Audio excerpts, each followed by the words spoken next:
Good morning.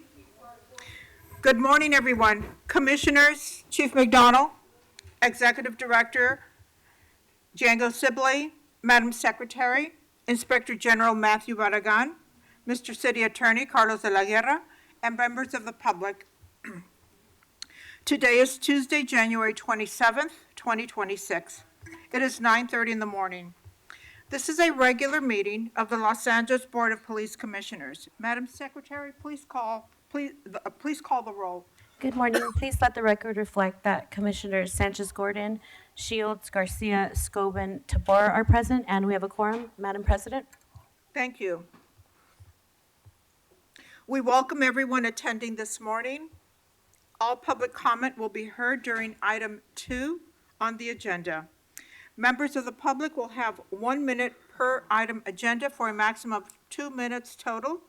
At the request of the speaker will be given 1 additional minute for general public comment for a maximum of 3 minutes total. Members of the public, if you choose to participate in the public comment portion of the agenda, you may. You can participate in this meeting in a number of ways outlined on the agenda.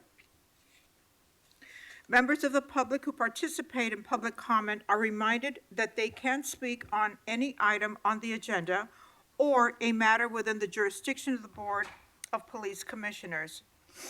Public comment is your opportunity to address the board, so you are free to express your opinion on matters before the board and to generally express when you disagree with other opinions expressed. However, directing your comments to other individuals who have spoken or attacking others who have expressed their opinions shall be deemed off-topic, and your public comment period will be concluded. Messages for those attending in person. These meetings are regular meetings between the board, the department, and key stakeholders. Meetings of the Board of Police Commissioners are open to the public.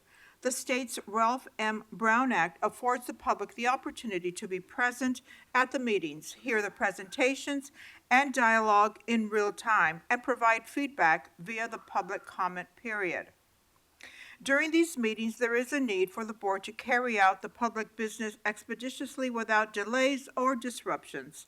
Members of the audience shall not engage in any conduct which causes an actual disruption of the meeting. For those attending in person, you are reminded that disruptive behavior will be cause for removal. If you disrupt this meeting, you will be provided only 1 warning to cease disruptive behavior. If you fail to cease such behavior, you will be removed from the meeting. All attendees must be seated.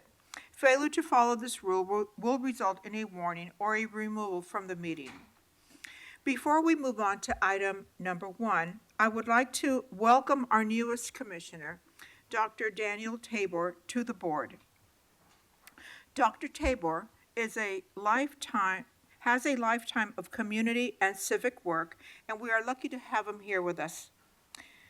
Dr. Tabor, would you like to say a few words? Thank you very much. Look forward to this opportunity to serve in the city of Los Angeles, a city that I grew up in, my mother was born in, and called home once again since 2014, moving back to Los Angeles from Inglewood. This is an exciting opportunity for me, but more importantly, it's an honor to have the confidence of the mayor of Los Angeles, Mayor Karen Bass, appoint me to the commission, and look forward to working with all of you here and the public and serving in the best public's interest. Thank you, Dr. Tabor. We look forward to working with you as well. All right, we move on now, excuse me, to the report of the Chief of Police. Chief McDonald? Good morning, President excuse me, Sanchez Gordon, Commissioners, Inspector General Barragan, City Attorney De La Guerra, and Executive Director Sibley. Today's report will cover the prior 2 weeks, and I'll highlight events, share our most recent crime trends, and provide an update on our current staffing levels. During the previous 2-week period, the department experienced no officer-involved shootings. Year-to-date, we remain at 0 compared to 2 at this same point last year. On January 19th, the city hosted its annual Martin Luther King Jr. Parade in South Los Angeles, an event in which I, along with command staff and officers, personally participated. The parade began as planned and initially proceeded without incident. As the day progressed, however, the department experienced a series of unrelated disturbances in areas surrounding the parade route, to include multiple calls involving large groups, fights, and reports of individuals armed with weapons. Several groups formed in close proximity to the event, requiring repeated redeployments of personnel. As conditions deteriorated, officers encountered increasingly unruly behavior, including rocks and bottles being thrown at them, which resulted in 3 help calls during the event. One individual was taken into custody after attempting to enter a CHP vehicle, and additional arrests were made for assault with a deadly weapon on peace officers. In total, there were 6 uses of force, consisting primarily of takedowns and limited baton pushes. Importantly, no officers were injured. Despite our efforts by our grid partners and private security to de-escalate the conditions, those measures proved ineffective as crowd behavior continued to escalate. Based on evolving public safety concerns, the parade host made the decision to end the parade early, and the council district concurred with ending the associated festival. Incident Command transitioned to a crowd control posture, deploying mounted units, mobile field force, and tactical support elements, issuing dispersal orders and methodically moving the remaining crowd southbound to restore order. By early evening, Crenshaw Boulevard was reopened to traffic, crowd size had significantly diminished, and command was returned to the divisions. While this was a community event intended to honor the legacy of Dr. Martin Luther King Jr., its conclusion demonstrates the challenges we continue to face with spontaneous crowd dynamics, even during events rooted in peace, unity, and community. On January 15th, the department was notified that U.S. District Court Judge Consuelo Marshall granted a contempt motion against the City of Los Angeles. As part of that ruling, the court prohibited the LAPD from using the 40mm less lethal launcher for crowd control purposes. In response, the department immediately advised all personnel that the 40mm less lethal launcher shall not be used for crowd management. Chief of Police notice was promptly drafted and distributed department-wide, directing that the launcher not be included in operational plans for demonstrations or crowd control, and that personnel shall not deploy, carry, display, or discharge the launcher during crowd management operations.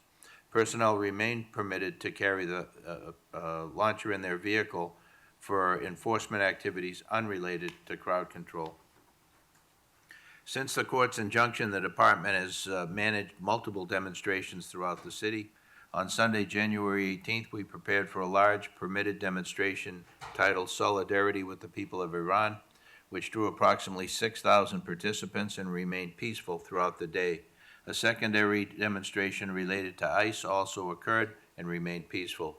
There were no arrests, no crime reports, no injuries, and no uses of force associated with either of these events.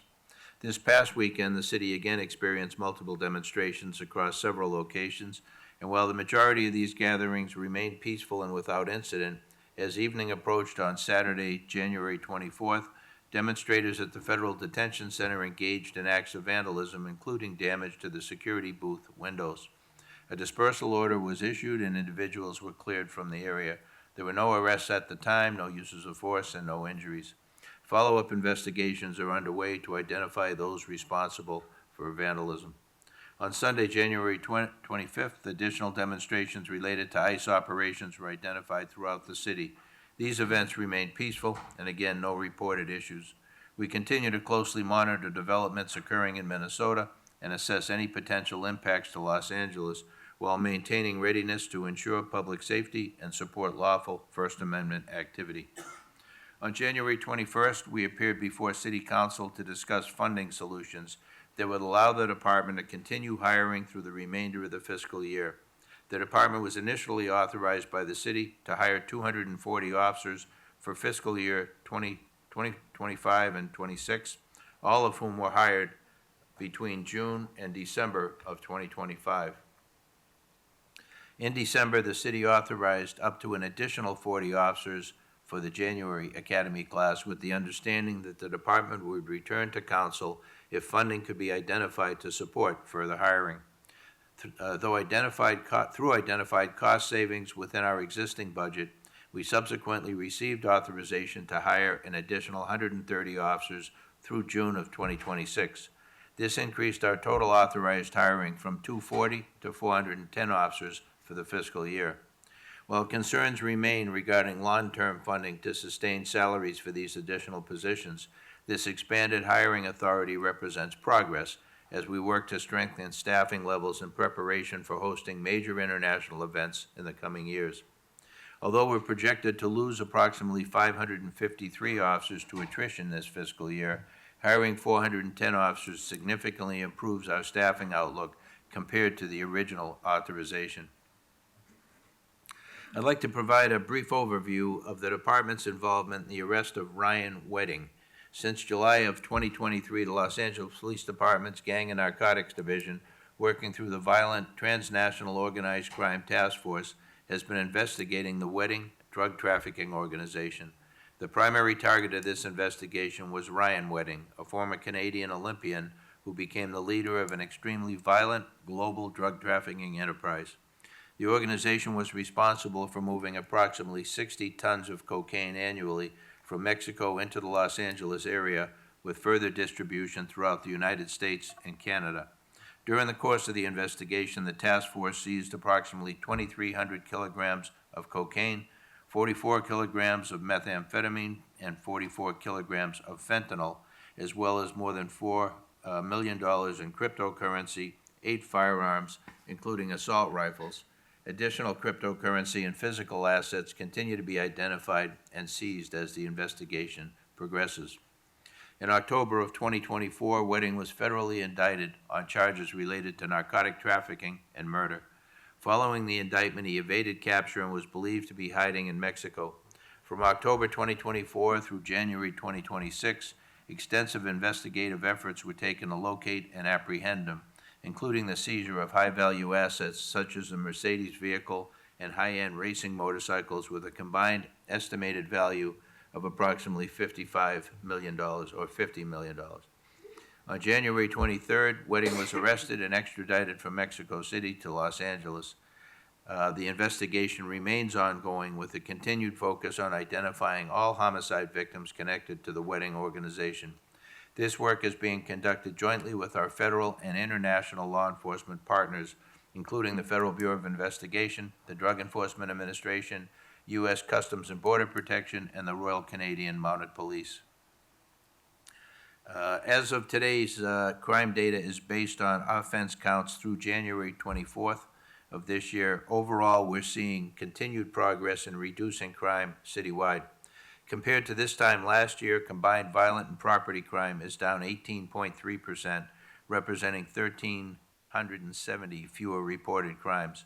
Violent crime is down 9.6% year-to-date, and property crime is down 20.6%. With respects to homicide, the city's experienced a slight year-to-year increase of 2 cases compared to last year, with 19 victims this year compared to 17 at this time last year. While these numbers remain relatively small, every loss of life is significant, and we remain focused on directing resources toward addressing the underlying drivers of these incidents. Victims shot citywide remain down year-to-date compared to last year, with 56 victims this year compared to 58 at the same point in 2025. One area, Southeast Division, experienced multiple victims shot during a single incident, which drove the increase for that week. These incidents are being closely monitored, and appropriate investigative and enforcement resources are in place. Aggravated assaults are down 3.7% year-to-date. Robberies also continue to trend downward citywide, with a 19% reduction year-to-date. Burglaries remain down 23.6% year-to-date, with both residential and non-residential burglaries showing significant decreases.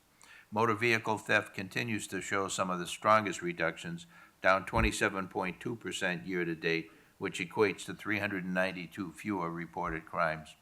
We continue to evaluate crime trends and patterns on a weekly basis and are focusing our enforcement efforts on targeted, data-driven strategies to sustain these reductions and improve public safety across the city. As of January 26th, our sworn personnel count is at 8,707.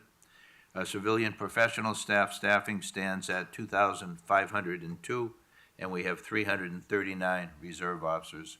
That concludes my report to the commission this morning, Madam President. Thank you, Chief, for that report, and I'm glad that you were able to report on what the department is doing. Thank you, Chief, thank you. Thank you, Chief, for your report. I'm happy to hear that you are on top of the court's injunction and what the department how the department has reacted to that court ruling. We're going to hear from some of our commissioners today. We'll start with Commissioner Shields. Any questions, any comments? Yeah. Yes, thank you, and welcome, Commissioner Tabor. Look forward to working with you on this commission. Thank you, Chief, for the report.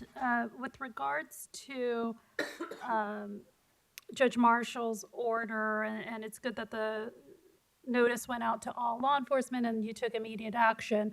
And it sounds like we have had multiple demonstrations since that ruling. What are the alternatives that the department is using, and how has the order impacted operations?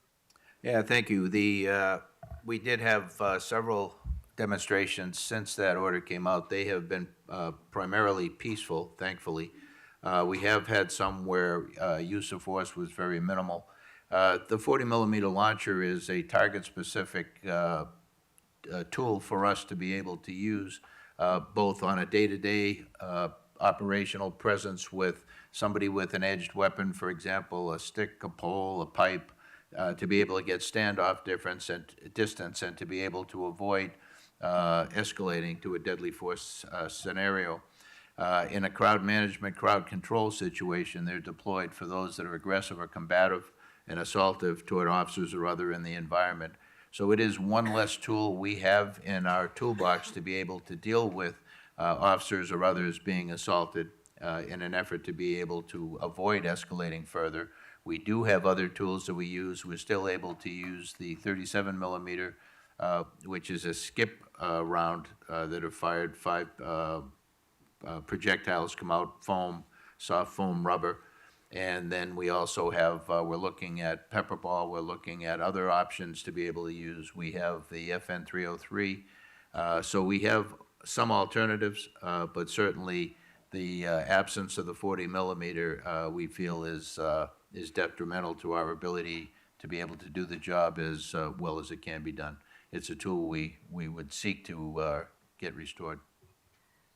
And in terms of the officers, have they been, folks who previously relied on the 40 millimeter, they also are trained in the alternatives so that they know what other options that they have in case there is an unruly crowd? They are it's a work in progress. We're still looking, doing research and development on other tools that are out there. Certainly, we want to be able to provide our team with the tools necessary to be able to provide for their safety and the safety of others in a crowd management, crowd control environment.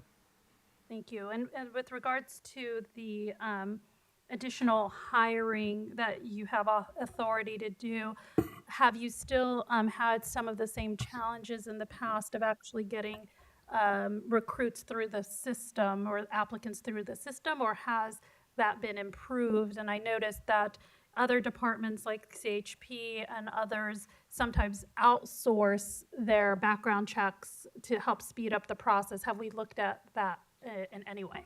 Thank you, Commissioner. The system has improved. We were very critical of the system we were working with. We do recruitment, and personnel department of the city does hiring. There was a major delay in processing applicants throughout the last several years, to the point where applicants would be offered jobs with other agencies they had applied to far before we were able to get to that stage at all. So we lost a lot of great candidates to other surrounding departments. We have worked with the general manager, who is relatively new at personnel department, and thanks to the mayor's leadership and support, we've been able to transition from where we were to, I think, a much more refined, more efficient system, where we'll be able to move candidates through in potentially half the time that it was taken before. It took up to a year before to be able to get someone through the process, and now the goal is to be able to complete it within 6 months. And so I'm optimistic about what the future holds in both our ability to be able to recruit. I think we've turned the corner on that front, as well as then to hire and process people to come into the organization. The challenge now is funding. As you heard last week, we went before the council to be able to get sufficient resources to increase our number to 410 for hiring for the year. But as I mentioned in the opening, that 410, we're happy to get that, but we're going to lose 553. So that's certainly a concern, not to be keeping up with attrition, already down 1,400 officers and 2 years out from the Olympics. Thank you. It's good to hear that there's been improvements in the system so that we're at least able to hire through our authority as quickly as possible.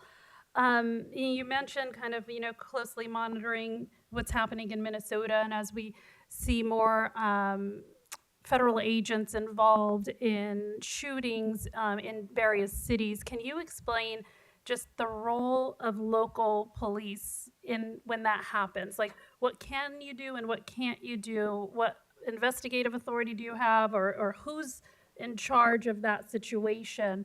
And, is there an opportunity to make sure, like, the state AG's office is informed of it in case they need to come in and, try to insert themselves? And I just want to understand what the role of local, state, federal officers are when there is one of those shootings.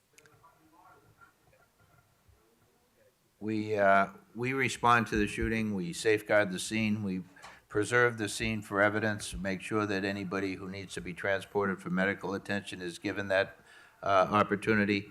Once the investigation, then the scene is set up, we move into the investigative phase. We would work with our partners from other agencies. With regard to the federal authorities, they have the right to be able to come in and do the investigation. They would do the administrative investigation since it's their organization. If their employee was a victim of a crime, we would handle that part of the crime.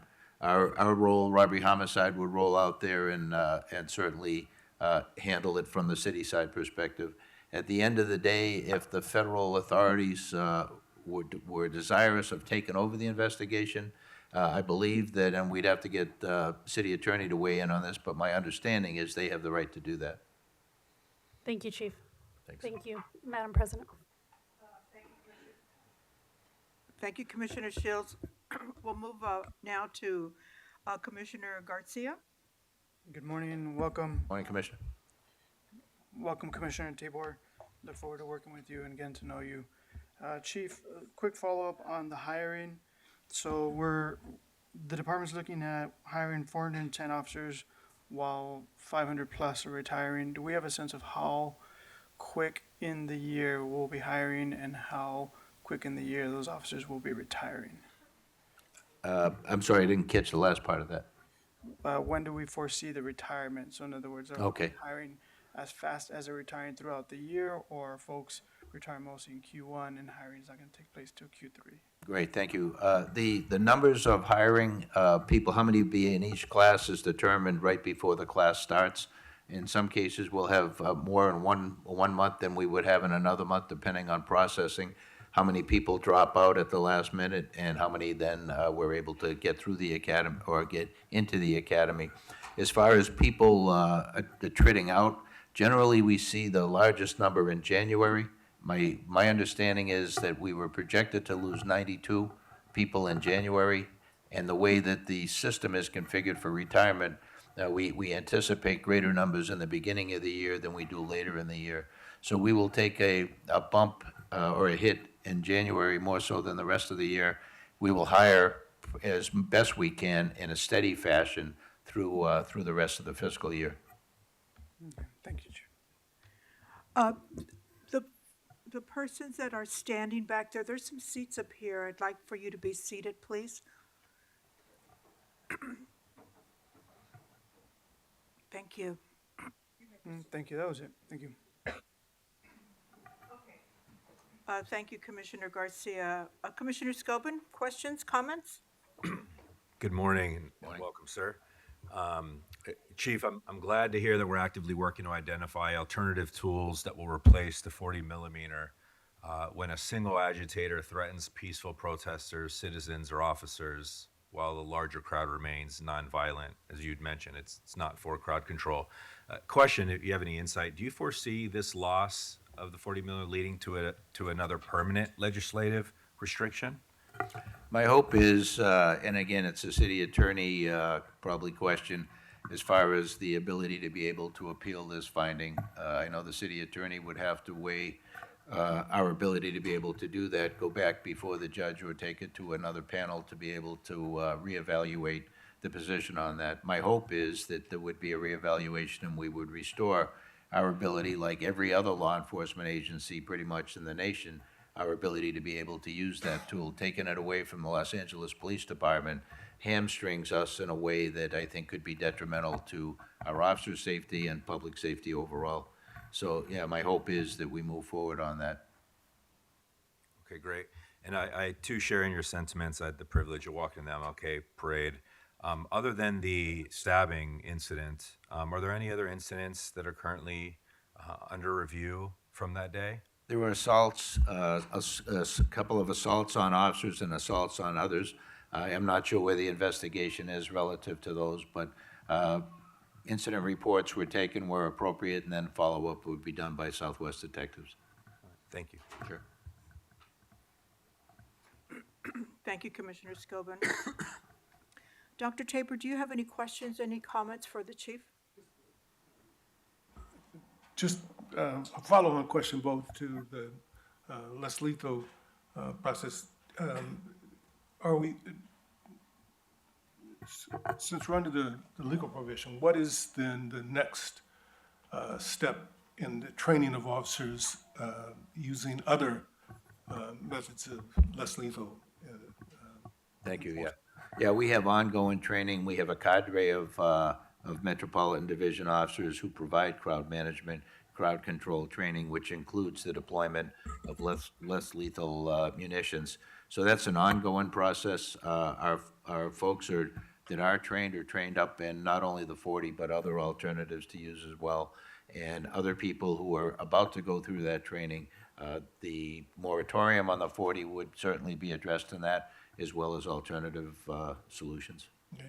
Then one final question, just to follow on to the efforts in response to the activities that occurred during the Martin Luther King parade. Has there been or will there be some communication, evaluation with both the sponsors and promoters of the festival and then other community groups so that there can be some pre-planning for next year's parade so the activities that would have prevented can be in.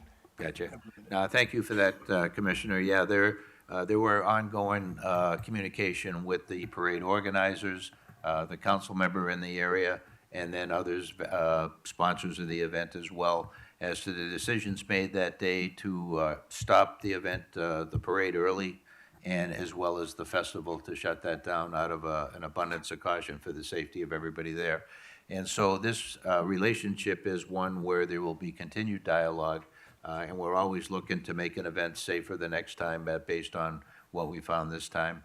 We work closely as well with our grid partners to be able to help work and identify where problems may occur in subsequent parades to be able to alleviate those problems before they happen. Thank you. Thank you. Any follow-up questions from any of the commissioners? Okay, thank you very much. Thank you, Chief, for the report. Thank you. We now move to item 2, which is the report of the Inspector General. You may proceed, Inspector General. Good morning, Commissioners. Since my last report, I've had the opportunity to speak with several groups in my capacity as Inspector General.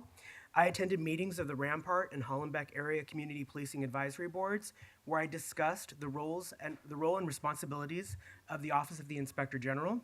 I also addressed committee members at a meeting of the Personnel and Budget Subcommittee of the Los Angeles City Charter Commission.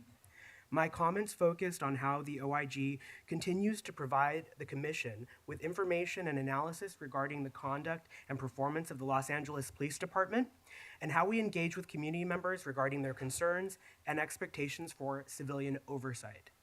My office continues to participate in the department's monthly Tactics Training Review Committee meetings and other relevant working group meetings. I also continue to respond to public inquiries and requests for public information, ensure that my staff responds to each occurrence of a categorical use of force, and oversee the intake of complaints relating to allegations of LAPD misconduct.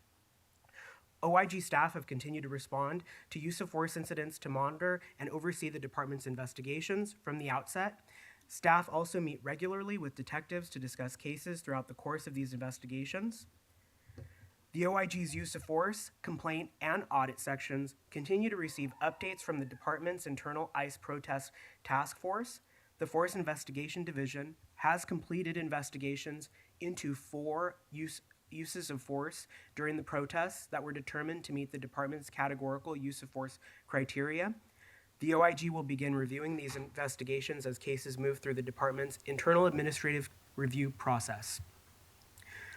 The OIG has observed and participated in several department trainings, including firearms and canine training. These efforts are part of the office's ongoing commitment to maintaining a thorough understanding of the department's training standards and curriculum, and to ensure the OIG's work reflects the current standards and practices.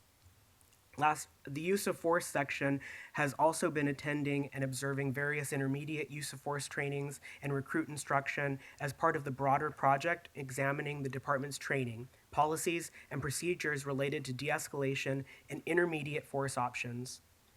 The goal of this effort is to produce a public report on our findings within the next few months. I also look forward to my office's presentation today of the OIG's annual audit plan for 2026, which I developed in close collaboration with my staff. Finally, I remind members of the public that the OIG is available to receive complaints or commendations regarding employees of the Los Angeles Police Department. Contact may be provided by email, oigcomplaint@lapd.online, or by phone, 213-893-6400. This concludes my report, Madam President. Thank you, Inspector General, for your report. We encourage you to continue your investigation and your audits, and we look forward to receiving that public report soon, possibly in the next month or two. Do any of the commissioners have any questions for the Inspector General? No. Okay. Then we move on to public comment. Okay, first up, we have Miriam Antonio.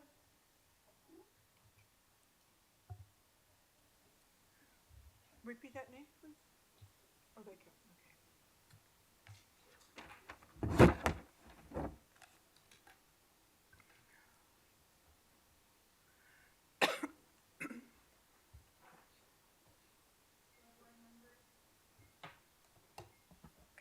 Hello, board members. Good morning. My name is Miriam Antonio, and I'm here to say something that's obvious. LAPD continues to not know how to adequately respond to emergencies involving individuals experiencing mental health crises. Time and time again, we've seen countless scenarios like the case of Linda Becerra, who was a Latina trans woman who called 911 for help. She was experiencing a mental health crisis, and instead of arriving to protect and de-escalate, LAPD arrived to escalate the situation, used excessive force, and thus violated Becerra's constitutional rights. How do we expect the community to continue to trust law enforcement if time and time again we see them not knowing how to adequately respond to these situations? I ask that today, when you review item number 6, you closely look at the records and you hold these officers accountable, so that they do not continue to act with impunity. Thank you.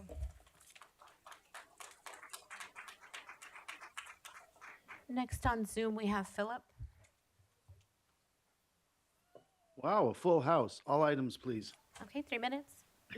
You know, on X, there's a post shared by Film the Police LA on January 19th that reads, Deputy Chief nonchalantly calls Jason a child molester. And there's a video showing Alan Braggs-a-Lot Hamilton embarrassing this department once again. Now, I may not stand politically with the victim here, but as a father, I stand with him 100%. I suggest that you, Braggs-a-Lot Hamilton, be a man, pick up the phone, and call Mr. Reedy and give him an apology. And to think, you want to be chief of police? Not under our watch. We also have a chief who has done nothing to better this department. Instead, he has pawned off his workload to Choi and has promoted misogynistic people such as Hurtado. And who does Hurtado have coming to his rescue? Another misogynistic pig like himself, who is a former assistant chief, Al Labrada, better known as Air Brada. And when Labrada gets called out, what does he do? He body shames people, calling them a skinny scarecrow, calling people in the department a walrus and a puto online, which is a derogatory homophobic slur. Labrada, who defends Hurtado, has no class. Labrada has even attacked me online with lies. What's the matter, Labrada? Did your feelings get Hurtado'd? And I would tell him to leave my name out of his damn mouth, but his classless behavior just proves the point of the kind of person he is. Former Chief Moore should have never promoted him, and Jim, you should have never promoted Hurtado. When Hurtado got called out, he ran to his knight in a tarnished badge, Labrada, who sends text messages to female officers he has dated saying things like he will execute them if they do not love him. See, Labrada thought he would be the hero defending his little buddy Hurtado, but in reality, the truth about these guys are being blasted by others. Truth is, Jim, the women in this department do not feel safe around misogynistic command staff. It's obvious they were not promoted by merit. Labrada should have never been an assistant chief, and you should have never promoted Hurtado. And on another note, I have to give credit where credit is due. Monica Rodriguez brought up a good point at the last meeting regarding newly formed animal cruelty task force in downtown. She made the concern, why do we have this task force when the department has other needs elsewhere? Civilian employees are being furloughed, and this task force was created by a certain deputy chief, whom I've already mentioned today, because he was blackmailed. Do something, Jim. God bless the LAPD. I yield the rest of my time. Next, we have Megan.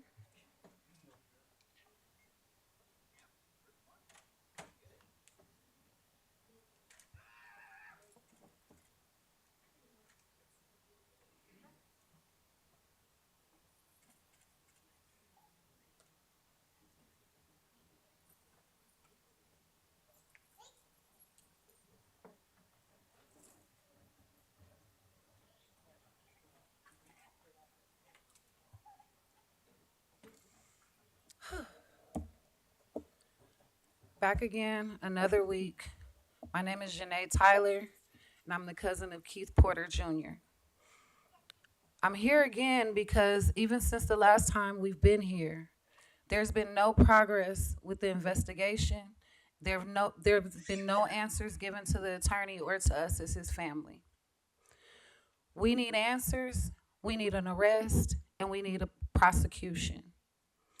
Today, we submitted over 18,000 signatures from constituents calling for the arrest and conviction of Brian Palacios, who should have never been given a gun and should have never been deputized in any fashion, even as an ICE agent. We need answers. We need to know where this investigation is going. We need to know who is going to be assigned to the investigation in the DA's office, and we need to see momentum now. Anything that has been done by community. The DA looked me in my face, like I told you guys last week, and said that he won't bring forth charges unless LAPD homicide hands him basically a case on a silver platter. Well, community has been handing you guys the case on a silver platter. The only reason we know who Brian Palacios is because of community. The only reason we know what really happened that night regardless of the lack of video, is because of community, because of people that actually did witness and are scared for their lives because they have no faith in this justice system or in this Trump regime. LAPD is complicit in what happens to our community and what happens to our citizens, and right now they're complicit in covering up or washing away the murder of Keith Porter Jr. From the beginning, you guys heard me say last week that even when they did arrive on the scene, the officer never had to surrender his service weapon. He was never taken in for proper interrogation. He was never given a sobriety test. And like I said last time, what we now know is that he is a child abuser, he is a racist, and he is a homophobe. This man should have never been let loose on the American public again, and never should have been given a firearm. We need you guys to now take over the investigation and do your jobs and not cover up what ICE is doing in this community. Murder after murder after murder. But Keith Porter Jr. was the first. And now it's almost like it's war against the American people, against black and brown folks, or anybody that doesn't fall into the normal stereotype. They should not be given immunity. They should be prosecuted the same as anyone else that violates the law. My cousin, at the very least, should have been given a citation and a court date. At the most, he would have been facing charges of discharging a firearm in a celebratory fashion in public. But instead, he's no longer on this earth. I should have never had to bury him on Friday. His mother should not be so grief-stricken that she can't come before you guys and speak. This is a lot, but I'm not gonna stop fighting for my cousin. I'm sorry. I'm missing work again to be here because this is more important. I don't know how many times as the family we have to come to you guys and say, somebody please do your jobs. Mayor Bass has finally mentioned his name, but there's been no pressure. So I'm here to apply pressure on you guys to please. And I'm saying please because I was raised right. There are so many other things going through my mind right now that I could say, but I implore you, push on this. Make the arrest, file the charges. We need justice for Keith Porter Jr. As you see, he was the first, and he's not gonna be the last. We have 5, 6 more murders that have happened since then. So when is LAPD gonna draw the line? You guys are not supposed to be complicit with ICE. You guys are supposed to serve the community. So please do your jobs and have this man arrested, file the charges so that we as the family can get justice for Keith Porter Jr. and we as a community can go back to some sense of safety in these streets. I work at a school. I have families that are legal U.S. citizens that are scared to come to parent meetings just because they're brown, just because they're black. I've now been instructed to have all of my classes online for the protection and safety of our families. That should not be happening in Los Angeles County. That should not be happening in LA Unified. But the brunt and the weight of shifting this is on you guys' shoulders. Thank you. Thank you for your statement. Keith Porter! Keith Porter! Keith Porter! Madam Secretary? Next we have Dami on Zoom. Hello, can you hear me? Hi, yes, what items would you like to speak on? I would like to speak on the murder of Linda Moran. I would like to request 3 minutes to speak on the murder of my sister. My name is Damiana Cano. I'm a trans woman who was born and raised in Pacoima. Officer Jacob Sanchez murdered Linda in my own neighborhood. It's horrifying that she called for help and was murdered by the officer whose job it is to protect and serve. Her distress could have easily been mended by providing Linda with compassionate care, but it seemed more convenient to Officer Jacob Sanchez to just shoot her. Officer Jacob Sanchez's disregard for Linda's life was demonstrated in his words and demeanor as soon as he encountered Linda in that hotel room. He seemed irritated and inconvenienced that he had to deal with a transsexual woman in distress. His irritation only made Linda feel more in distress, exacerbating her mental crisis. Officer Jacob Sanchez deserves to be held accountable for the killing of my sister, Linda Moran. I do not feel safe in my community while someone like Officer Jacob Sanchez is entrusted to protect and serve in my community, or any community for that matter. I am pleading to the board to bring justice to the death of my sister, Linda Moran, strip Officer Jacob Sanchez of the privilege of being a police officer, and charge him with murder. And yeah, I just hope that the board has some integrity when dealing with the situation. There's no justice that can be brought because she can't be brought to life anymore. But I would really appreciate some integrity in the situation and hold the murderer accountable. Thank you.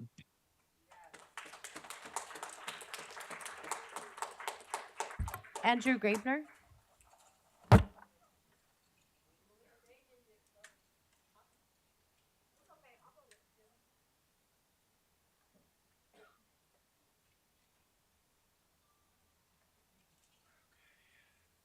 All right, so the chief's report should be limited to a maximum of 3 minutes at every meeting. If we get 3 minutes, he should get 3 minutes. He shouldn't be permitted to speak for 15 minutes. Today was only 10 at least. That's, I guess, at least an improvement over last time I was here. But he always just rambles on for 10, 15 minutes, stuff that does not need to be said in the report. And it's all lies. The LAPD is still continuing to use less lethal munitions on protesters. They're still continuing to be violent. They do that all the time. You know, there was another, we already talked about the murder of Keith Porter, but there was another murder on New Year's Eve. The murder of, looks like Lawrence Gonzalez, who was shot by LAPD. And you still haven't identified which officers shot him. When is that going to happen? Because are you now trying to adopt the ICE policy of we can never know who shot and killed people on the streets? Because when are those officers going to be, those names going to be released? That should have happened weeks ago. There's another one, LAPD officers shot an animal on the 20th of December, over a month ago. Those names have never been released, which officers shot someone on that day. So, I mean, when are those names going to be released? That should have happened weeks ago. So, we have, I guess I could just skip the Inspector General's report. That was a whole lot of nothingness. We have the consent agenda, which is, so let's see. We've got more data sharing and surveillance stuff? No. We have 3 separate agenda items for different LAPD divisions to go run in the desert with ICE agents, because ICE participates in Baker to Vegas, and you still participate in that event, even though ICE participates in that event. They host and celebrate ICE agents, and you're going to go out there and party with them. Wow. So, we've got, let's see, we've got another cadet program. How many more teenagers are going to be sexually assaulted through the cadet program while they're being indoctrinated into being LAPD officers? So we have the face covering policy. We'll see if you comply with that or not. I know you were trying to sue activist organizations for the Watch the Watchers site, which was completely legal for the Watch the Watchers site. So that was ridiculous. Fuck you all. Next, we have Steve Riley on Zoom. Good morning. Good morning. What items would you like to speak on? All items, please. Okay, 3 minutes. The United States of America is a constitutional republic. Christ is king, and all lives matter. The Moran incident has been brought up time and again. You can see there are letters in the section posted online. I encourage everyone to take a look at the video. The video will tell the story.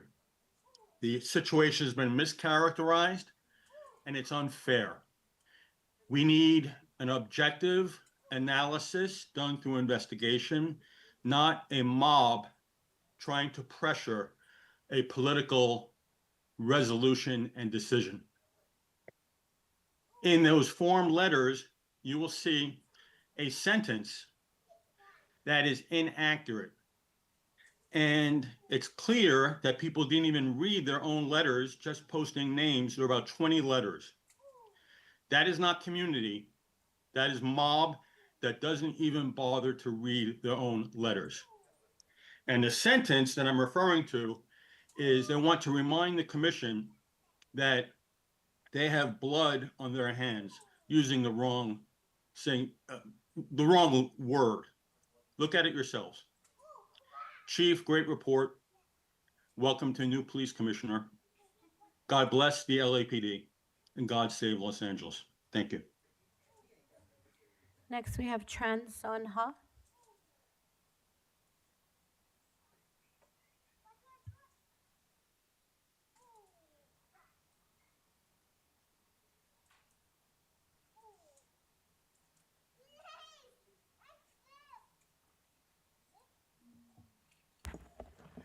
Good morning, everybody. Thank you, Chip. Thank you, LAPD headquarters, for your support me. And we fight better for America, and we fight better for all human rights around the world. And I am a poor man in my English, not very well. So I came here, I doing the job to protect America, protect the worldwide human right. It's kind of very terrible. But I truly call both party and Democrats and Republican, please all of you must support me, and we will do the best job for all American people, protect the country. And as I know, on this world, I am a very special person, and I have my history, and I have my story different with everybody in America. It's around the world. If you support me, Tran Son Ha, and the whole world change is better for all of us. So remember that. Put my name on your fight. We fight for America, and I guarantee all of you, we will change better for all of us. You don't come here, fight with this everybody. But thank you for the LAPD. We use the LAPD in change the world. We will do it if you support me, and we will do it. And put my name on the top. Like I say, it's in the LAPD headquarters. It's not in Los Angeles. It's around the USA. It's all police department. They know me. They know me. Is better, and I'm safety for all American people, the military, and veteran, and everybody have support me. It's like I say, all American people have to support me for this fight. We together fight for America. God bless America. Thank you. So remember me. Thank you very much. Thank you, Chip. Next, we have Laura Ramirez.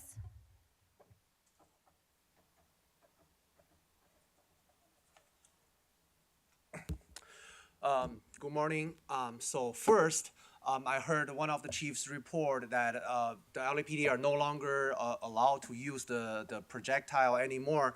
That brings me a huge concern, because LAPD already have very limited tools compared to Beverly Hills, compared to other so-called luxury apartment. The LAPD already have so little, and then right now the judge take away another valuable tool.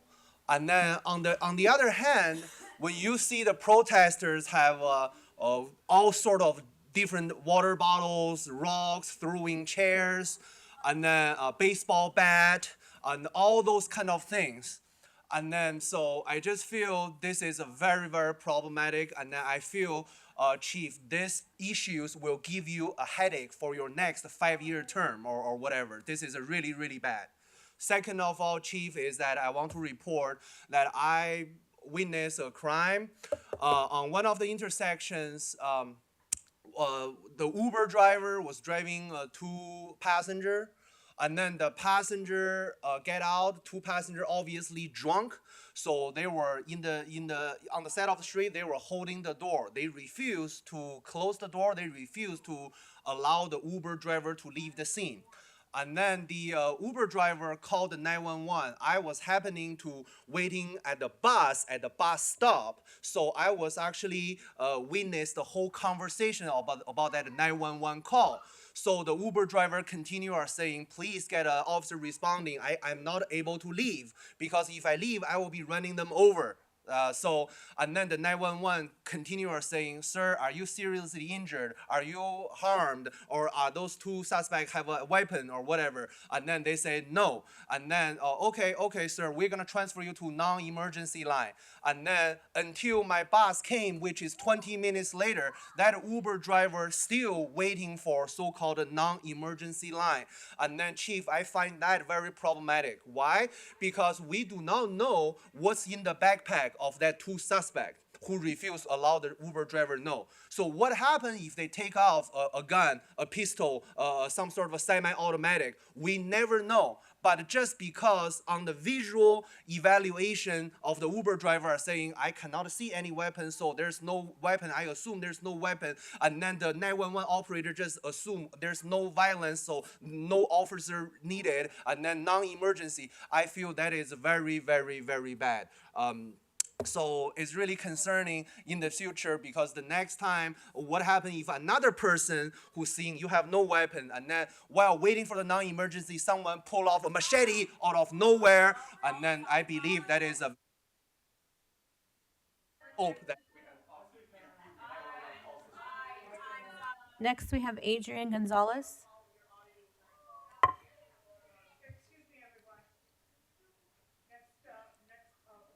Adrian Gonzalez. Big Amy Scientology. William Good.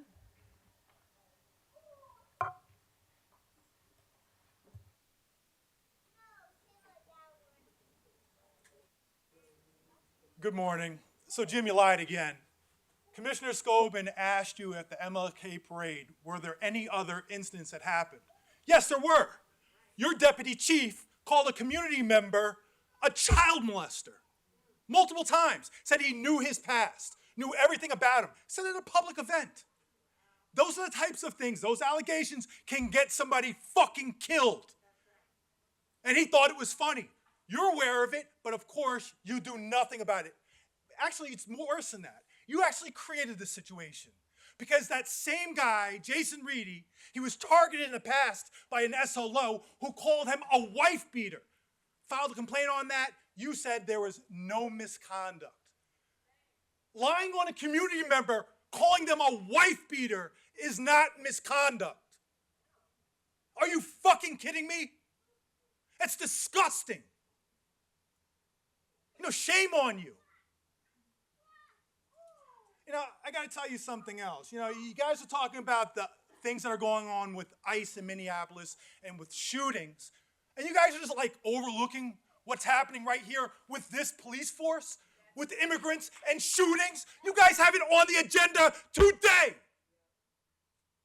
With Linda Vaccaro, when she called you asking for help, she said she was being trafficked, that she was being raped. When the cops got there, she said she was bleeding out of her anus. She asked for help. And instead, they just disregarded her. They just rolled their eyes. They said 5150. And she was desperate. And she put a knife to her own neck. And the officers on scene, the supervisor, put a DCO and a less lethal. They said, if she comes in this direction, close the door. Instead, they fucking shot her. Now, if this was ICE, Karen Bass would be all over the TV railing about it. But since it's our own fucking police force, she says nothing. And it's fucking disgusting. Now, you guys are doing an audit or a performance evaluation of this chief right here. He lies to you. All he does is lie to you. Did he ever get back to you on the comparison between departments with shootings? I hear outside agencies, other agencies in the LA area, police shootings are down 20 to 40%, but with these guys, they go up. And it's always like that. When you look at the data, I've looked at data from like 5 years ago from a CPRA that you guys released, comparing you guys to the Philadelphia and Dallas and the LASD and every other police force, and you guys are the biggest killers. So why don't we, Teresa, you're always talking about ICE, you never talk about the LAPD, they're doing the same fucking thing. Why don't you do your fucking job for once, Teresa? You're the head of the LAPD, speak out against it. Next, we have Bambi Salcedo.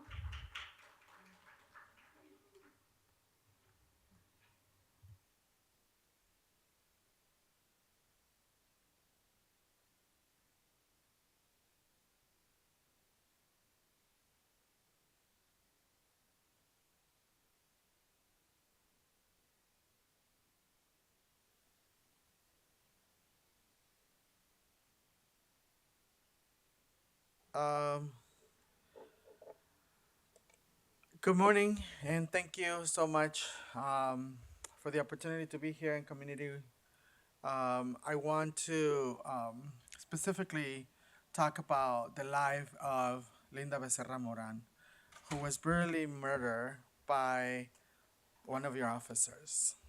An officer that you have protected for a year now with no consequences. Meanwhile, the family and the community that was supporting Linda continues to be impacted. I know that you have a closed session today, as it is stated, and I'm here to really ask you to really do the right thing to bring justice to Linda, because what it is in the video and what we know that happened, it was a brutal murder against someone who was dear to us. Someone who was not even 30 years old. Someone who wanted to do better, but she was caught up on the craziness of this city. And she was not protected by LAPD when she asked for help. Instead, she was murdered. The officer could use something to de-escalate the situation. Yet the officer drew his gun and shot her point blank. That is murder. And that person needs to be accountable. The department needs to compensate in some ways the loss of our sister. And I'm hoping that when you have your discussions, that you actually bring justice to the memory and the life of Linda Becerra Moran. And that hopefully there are some changes that happen in this department. Because as we hear and as we see, our people continue to be murdered by ignorant people who are not trained, who are not capable, and to be out there on the streets. And so what are we going to do to really create the changes that need to happen to have a better police department that actually does what it says in the slogan, to protect and to serve? And so I'm pleading that you do bring justice to the memory and the life of Linda Becerra Moran and her family. Thank you.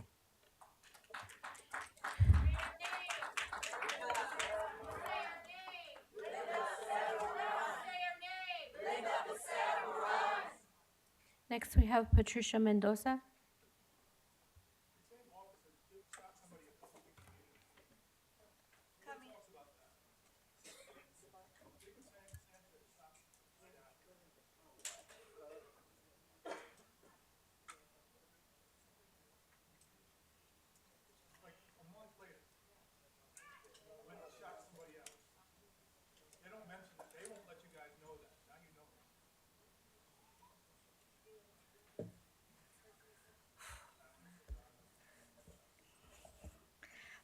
Good morning, Chief Police, Committee, President, police officers, and public. Today, I wanted to come and talk about what it is to be American citizen, because many years I was hired to interpret for the people that went to the immigration office here in downtown, and then they were sent to do the under oath to become an American citizen. So I kind of learned what it is to be American citizen, but I'm gonna save that for next week. Right now, I'm really upset because I want to remind people that I've been a victim of the police officers for more than 20 years. I'm lucky I'm alive because I didn't open my mouth, I didn't retaliate, I didn't say nothing. But that was the plan to get rid of me. But God has plans for me. But today I'm going to talk about what I witnessed right now in the morning. Some of these people that are sitting next to me, they bully and harass this Asian man that just left. They got in his face. Let me talk, don't laugh. They got in his face, and he has the right to say, I feel threatened, harassed, and I want to request a citizen's arrest. These people are no different than all the people that are protesting over there in Minnesota. That's why they get killed. ICE is the police department. It's called Federal for the Immigration Office. These people are a bunch of bullies, and the last time I was here, I got laughed and bullied by two ladies here. With all due respect, I was born and raised in downtown. I grew up with the people in the streets. I can be very ghetto, Chief and committee, and I will defend myself. But I can't deal with this crap. They should be arrested. At least do one. Somebody is speaking. Do me a favor, do one. Because if they cannot be civil, they might not like you, but they have to be civil. They need to be removed. And he left. So what if he wants to believe in the damn Scientology? That guy is cuckoo. His day is going to come. I understand. Trust me. I wish they can get rid of. I understand. The about lady with Scientology. blonde hair in the back, I'm going to ask you to not be disruptive. Their Otherwise- behavior. Excuse me, the speaker. The lady, okay, thank you. They're bullies. They're teasers. That's why people are being killed, okay? And let me tell you, this guy is tall. He's Asian. Trust me. I can tell he's one of these days he's going to flip. And this lady got in front of him. Who the hell does she think she is doing this? Takes a lot of guts and balls to do that in front of you guys. And not even one said, look, just take her out, pull her out. He has a right to request for a police report. I was a witness. So they need to start behaving because I will defend myself. Because if I have to deal with that little cuckoo right here and another lady that talked about me last week, then they're going to.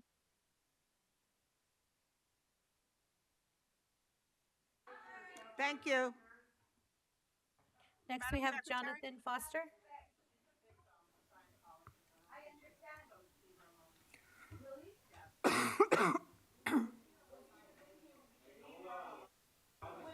Excuse me, if you are finished speaking, Mr. Sergeant of Arms? Sergeant of Arms?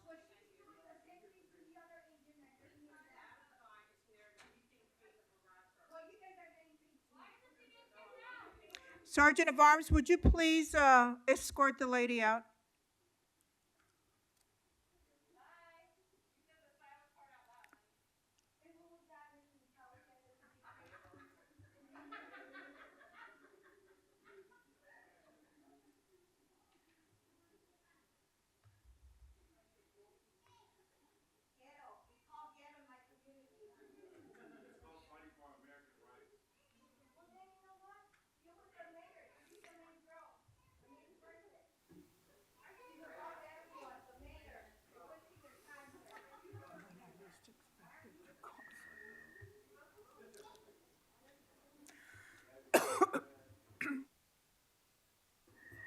Madam Secretary, who's next? Jonathan Foster.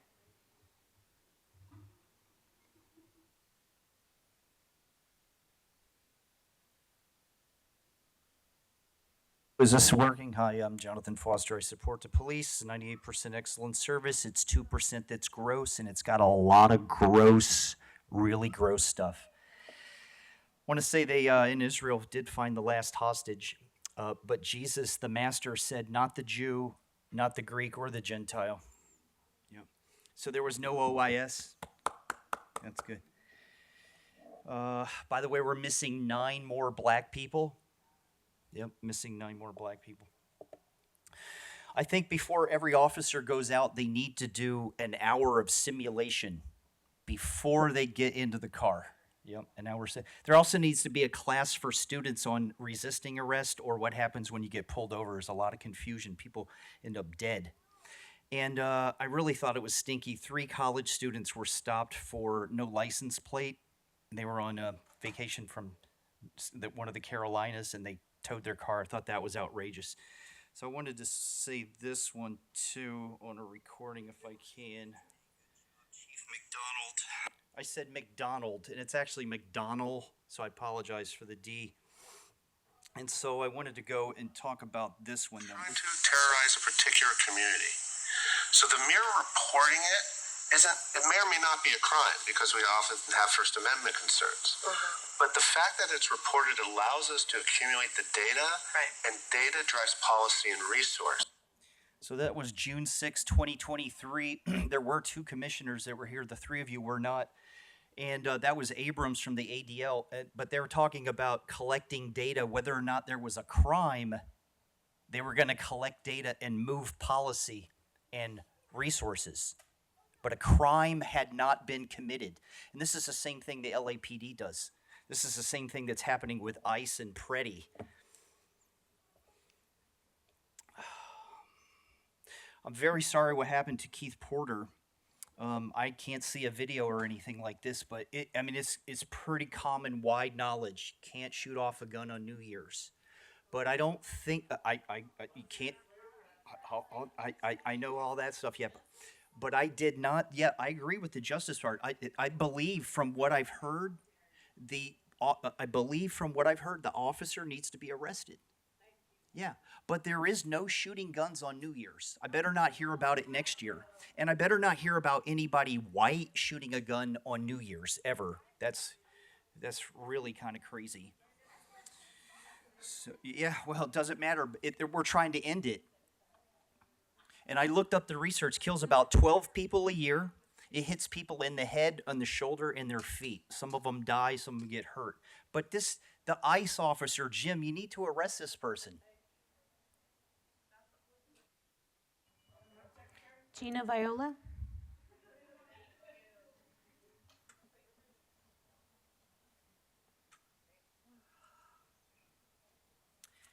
Y'all, some demons, some fucking demons. Jim McDonald, you were unseated as a sheriff because of your collaboration with ICE a decade ago. It is outrageous that you sit here before us and let this killer roam free. Brian Palacios is a killer that is roaming free in our community, terrorizing people. Can you imagine living in that apartment building, trying to keep your children quiet, trying to make sure you don't make too much noise because this man lives in the apartment building and killed someone on New Year's Eve, killed Keith Porter Jr.? You all show your whole ass by doing absolutely nothing about it. You know who this is.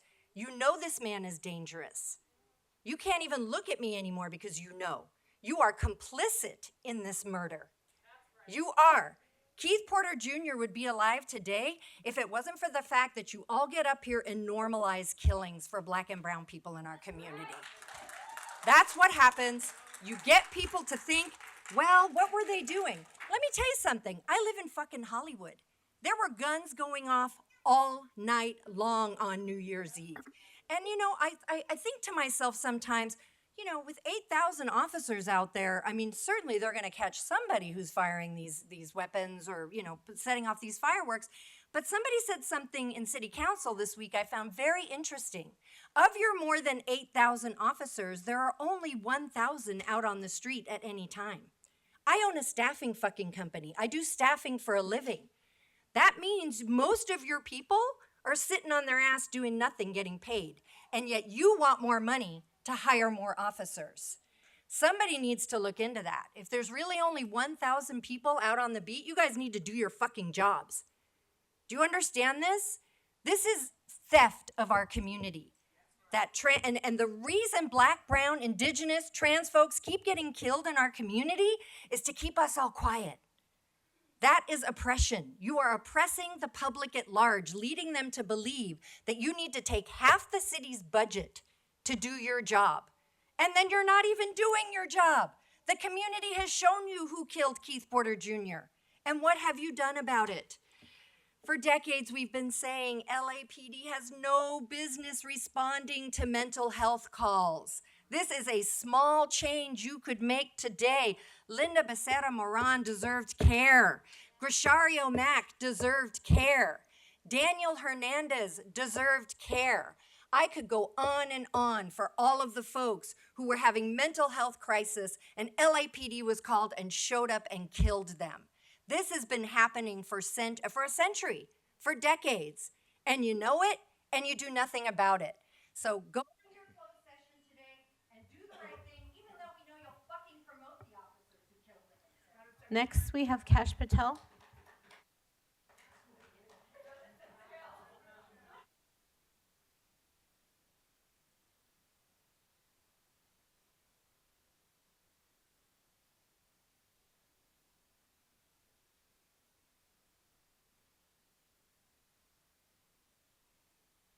I'm going to ask everyone to be quiet, please.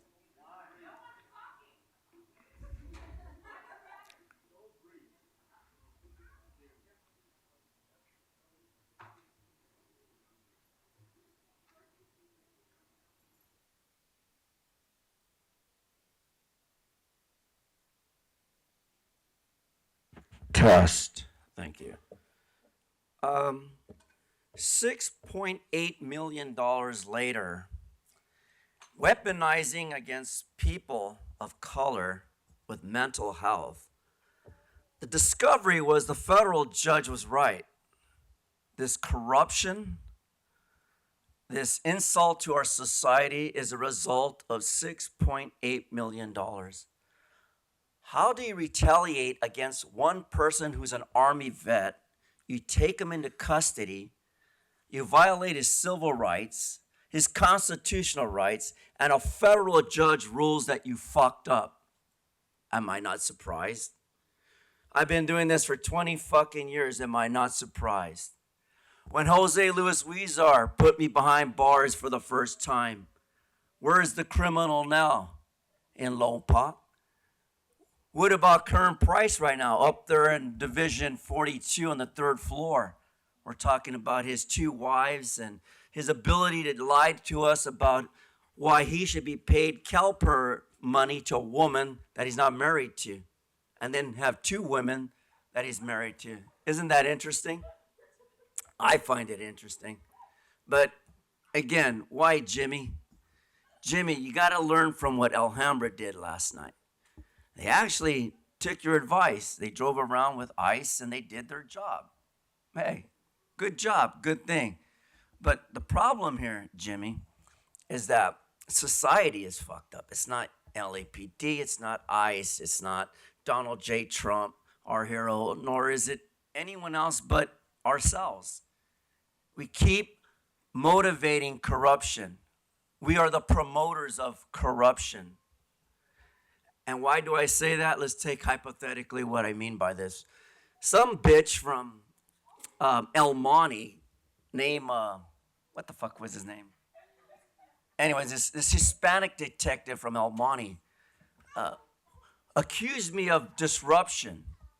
Now, what the fuck is a disruption, Carlos? When I used Bain Act 52.1 and I make reference to cases like You're talking about El Monte. That's Brandon. Not here. That's not here. It's relevant, sir. It's not irrelevant. It's not Yes, I'm giving a motherfucking example, fool. Doesn't matter. That's the reason why you're going back and forth with me, because I got the floor, I control the narrative, and I got your dumbass to respond. That's right. So remember, right. As long as I got the narrative, you will respond You're under 42 USC 1983 politely. Fuck the police, Mario, and fuck this stupid shit, Carlos. That's right, you're Mario. Michael Williams.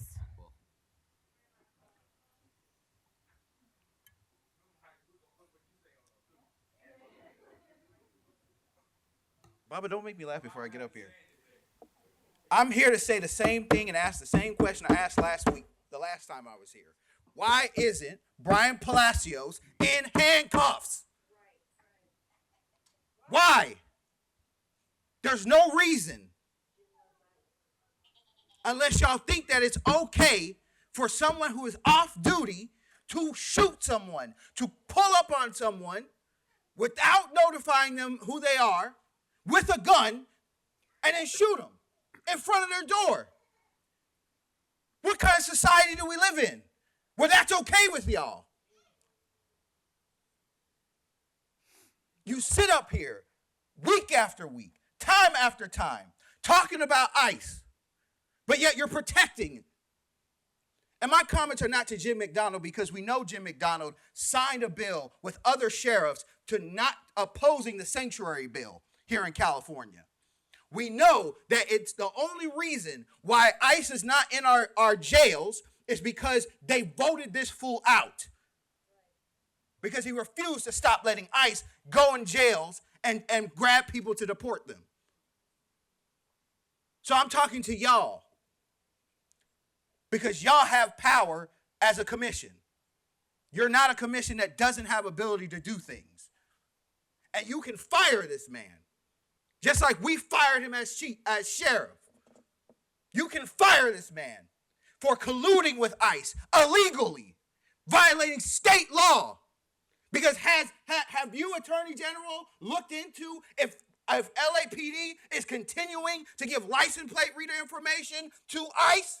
Has that still not been done? You can fire this man.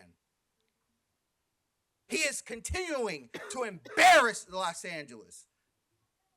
And that's hard to do as a police chief, because being a police chief is an embarrassment of it in and of itself. He is an embarrassment. He can't talk right. He doesn't know how to project his voice when he's in this meeting. He's not, I mean, at least Chief Moore had some PR to him. He could twist a story. This man can't even lie right. What is the point of having him on as chief? Y'all have the ability to fire him.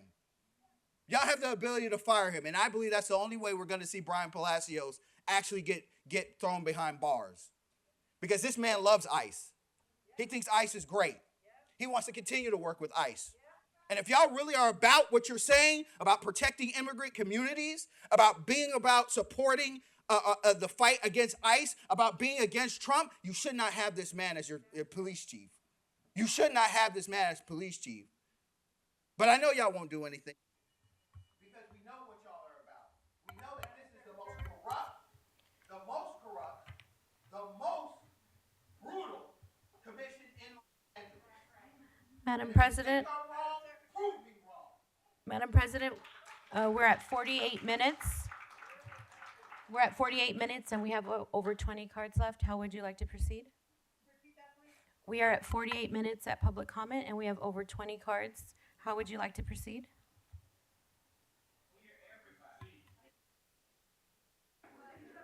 Excuse me. Excuse me. Excuse me. We want to give everyone an opportunity to speak. Because we have 20 cards left, we're going to reduce it to 2 minutes and give everybody an opportunity to speak. Madam Secretary, proceed. Okay, Dr. Melina Abdullah. You have 2 minutes.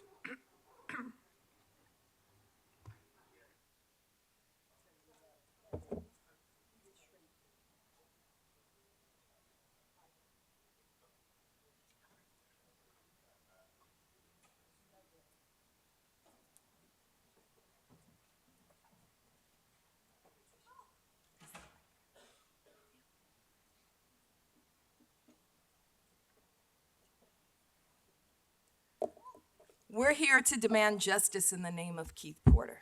We're here to demand justice in the name of Keith Porter. When we were here 2 weeks ago, we lifted his name. We demand that his killer be named, arrested, presented for charges. We demanded that you stop immediately with the character assassination of this loving Black father of 2 children. We demanded that we abolish ICE, that you abolish ICE, that you stop colluding with ICE, stop being protectors of ICE. And of course, that fell on deaf ears. We issued a petition that we hoped would garner 5,000 signatures in 2 weeks. Instead, we have more than 18,000 Angelenos who are saying, Jim McDonald, do your fucking job and arrest Brian Palacios. I live here. I live here. I'm a mother here. Brian Palacios is a child abuser. He's a racist. He's an ableist. He's a homophobe. He brandishes weapons at children's soccer games, and he is a murderer who stole the life of Keith Porter. Do your fucking job. Arrest him. He's a danger to this city. Stop acting like we only need to lift up people in Minneapolis. Keith Porter was killed here in Los Angeles. Do your fucking job. Danny Tabor, you're new to the commission, but this is supposed to be an oversight body for the people. Demand that the police chief, who is under your watch, do his fucking job or fire him. Fire him. 18,000 Angelenos have said, do your job. Jim McDonald, do. Sheila Bates.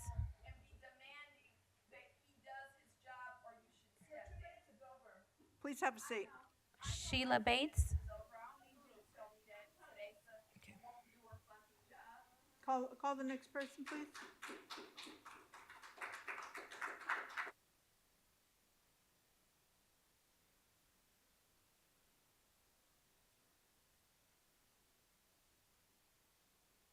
You could have allowed her to finish her time.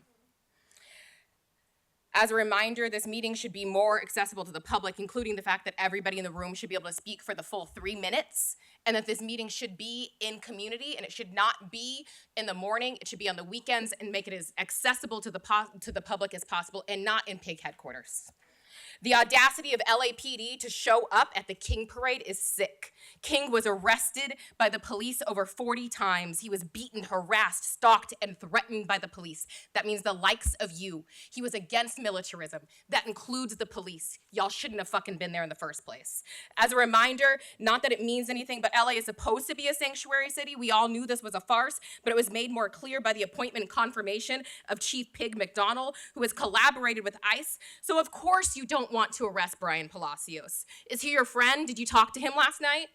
This is further demonstrated by the complicity, complacency, and cover-up of the murder of Keith Porter. Arrest and charge Brian Palacios. We have a petition that was just delivered. 18,000 people. You should listen to every single one of them and make sure that he is arrested. This is absolutely indicative of a larger system of policing that's always stolen Black lives. And yet you are finally considering a policy that is about law enforcement covering their faces to conceal their identity. But the irony is that it was an unmasked agent who killed Keith Porter and Linda Becerra, and you have done nothing. They likely will not comply with your policy anyway, and you won't do shit about that either. Same thing about the body-worn cameras. How many people have we seen killed by the police and y'all don't do shit? They turn off their body cameras and you don't do shit. Time and time again. You all have blood on your hands by allowing this to continue. LAPD has killed more people every single year. And McDonald, you are sitting there playing with your glass. Tandiwe Abdullah.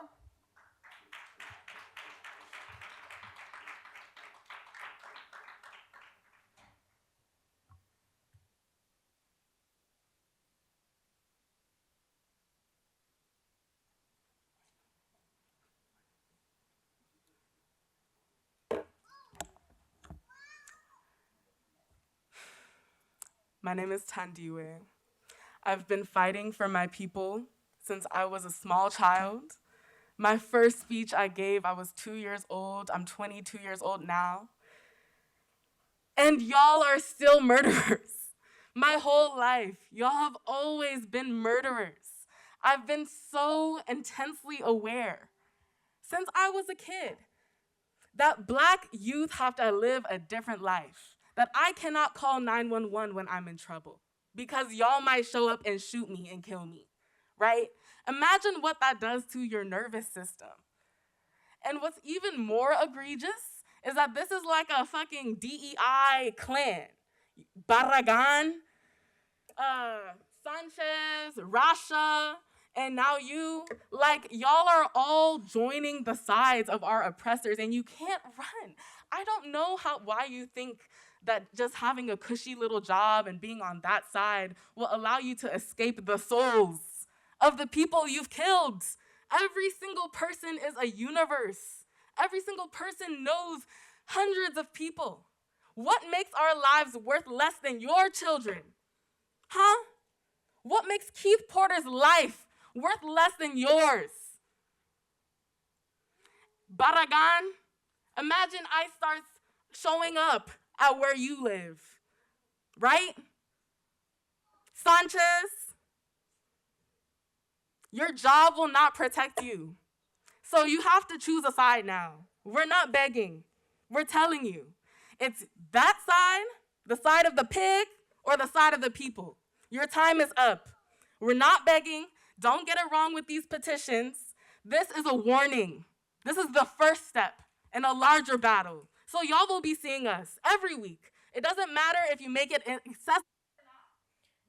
Miriam Arguandiwa.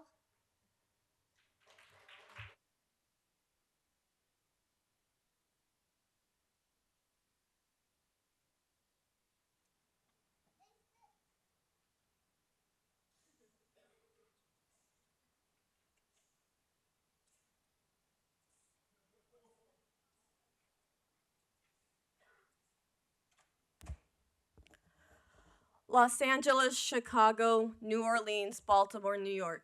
It's not a coincidence that the cities that ICE have invaded are the same cities that compete annually for the most corrupt and violent police forces in the United States. It's by design. Raids in Los Angeles would not be possible without the LAPD's cooperation and information. And now you are enabling ICE murderers and providing cover for them. Keith Porter Jr. deserves justice. His family deserves justice. His coworkers who still have to work at a Home Depot that is being actively scouted by ICE every day, that Brian Pelosio could actively be scouting every day and that was raided twice last week, deserve justice. You have not only left them vulnerable, but you have also left patrollers and observers all over Los Angeles are now at risk because this body made the choice to not hold Brian Pelosio accountable while the Department of Homeland Security has given ICE the green light to kill with immunity. You are complicit from sharing gun ranges with them to training with them in Tel Aviv with your fellow genocidal buddies in the Israeli military. ICE tells on themselves, as you have told on themselves, by crying about how now Minneapolis police will not cooperate with them and how their mission cannot be possible without local police informants. Something that they could never say about this body because it will be all too willing to comply with them. America is raking up to the horrors of ICE as their murders escalate. And with it, we will see that they wake up, or rather are reminded of the horrors of this body too. Shame on you for not only siding with ICE and Keith Porter's murder, but also for giving them the blueprint to harass, assault, kill, and kidnap Black and brown. Vernon Mincy.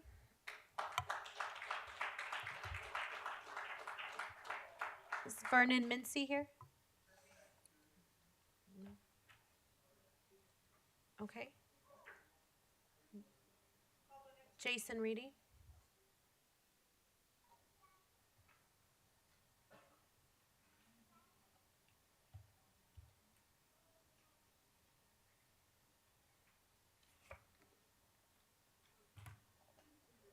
All right, so Jim McDonald constantly parachutes into communities claiming that the LAPD is the most transparent pig department in the nation, a bold-faced lie, or should I say a pink-faced lie. Now, 2 weeks ago, I stood before this so-called Oversight Commission and called out the LAPD for refusing to release the names of the pigs who murdered Lawrence Gonzalez on December 31st. And like Andrew said, it's been 27 days since the LAPD stole another life, and there's nothing, nada. Now, somehow the name of the ICE pig who murdered Keith Porter Jr. came out faster than the names of your pigs, and that was only because of the community. This department chose to protect Brian Palacios, a bona fide racist and documented child and domestic abuser, just like it protects its own pigs because you are all one and the same. Now, how does the LAPD stack up in court when it comes to transparency?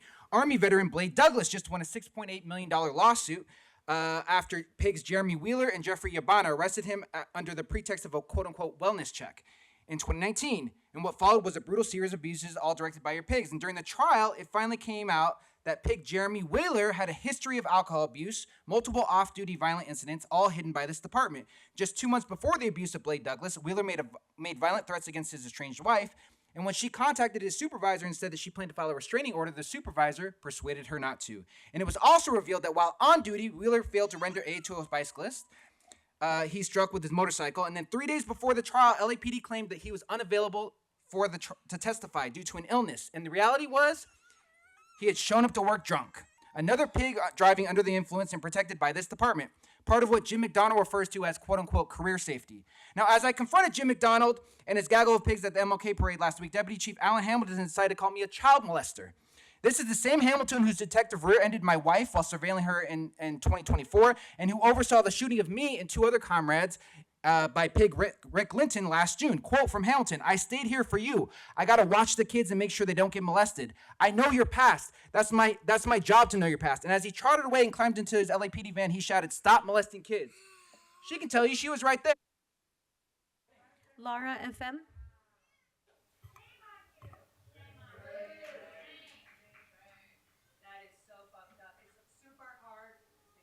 It's super hard for me to come up here and hear all these stories and literally people getting shot here in Los Angeles, black people, brown people. That's what's happening. And I have to come up here and defend my life against Scientology. That's super hard. This is my war, but give justice to Keith and Linda. Unfucking believable. So I'm going to read you here a community warning. This is Scientology safe pointing.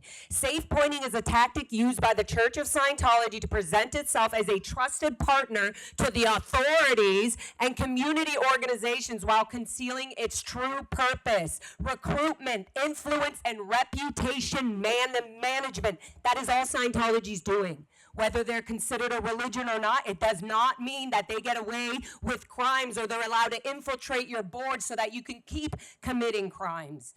Scientology achieves this through front groups that appear to be secular charities, drug education programs, human rights initiatives, or mental health alternatives. Scientology is against psychiatry, is against mental health. They do not agree with people going and getting therapy and getting mental health. They think auditing, Scientology auditing is the way to do it. So how is the LAPD and fire department or anybody is associating with Scientology at all? At all. The only reason is because you guys are making money from them. You're getting money from them on their Winter Wonderland fucking parade. You're getting money from them all over. But you're not going to say it because you don't get it directly, right? That's called Scientology money laundering. Scientology is recognized as a cult, a high-controlled group. Its current leader, David Miscavige, is named in ongoing civil litigations, giving Scientology's large presence in Los Angeles. Hamid Khan. Hamid Khan.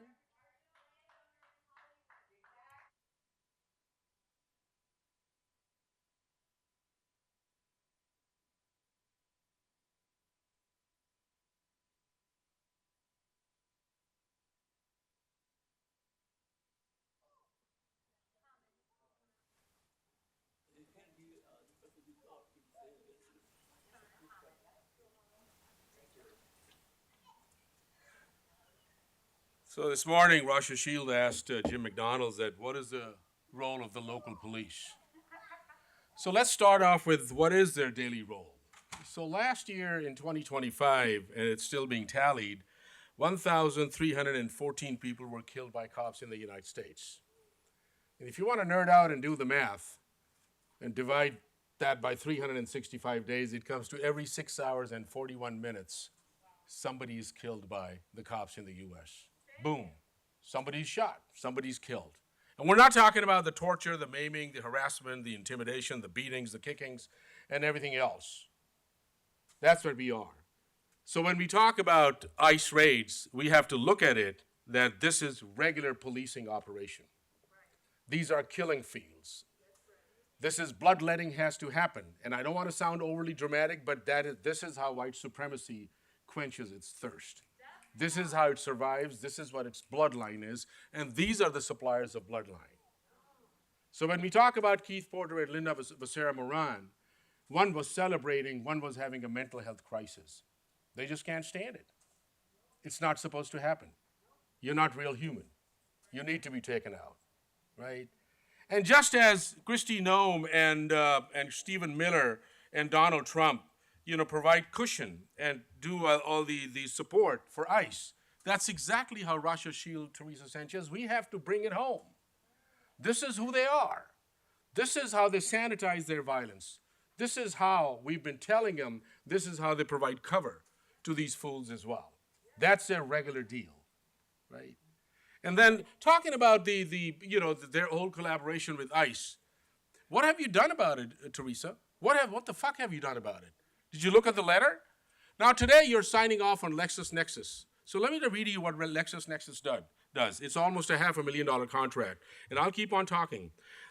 Jamie? Jamie? Billions of records, addresses, family ties, credit card, immigration adjacent data, employment and voter records, etc. This is what is going to ICE. This is what's going Sergeant of Arms? This is what we are fighting. What about flock safety? Okay, Mr. Khan, you're being disruptive. Your 2 minutes are up. Thank you. What about that? What about your collaboration? What about the information saying shut the fuck up? What about your information? Mr. Khan, you're going to be removed. Please remove him. What about LexisNexis? Danny Gabriel, are you going to join these motherfuckers? Are you going to be the rock star or are you going to be for the people? Because if you are, then you are an adversary. You are an adversary. And we're going to come at you as well. All right. Fuck them.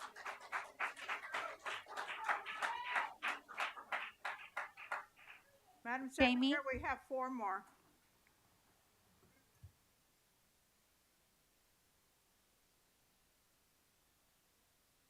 I'm here to say the name of Keith Porter Jr. and Linda Becerra Moran, who should both be here today.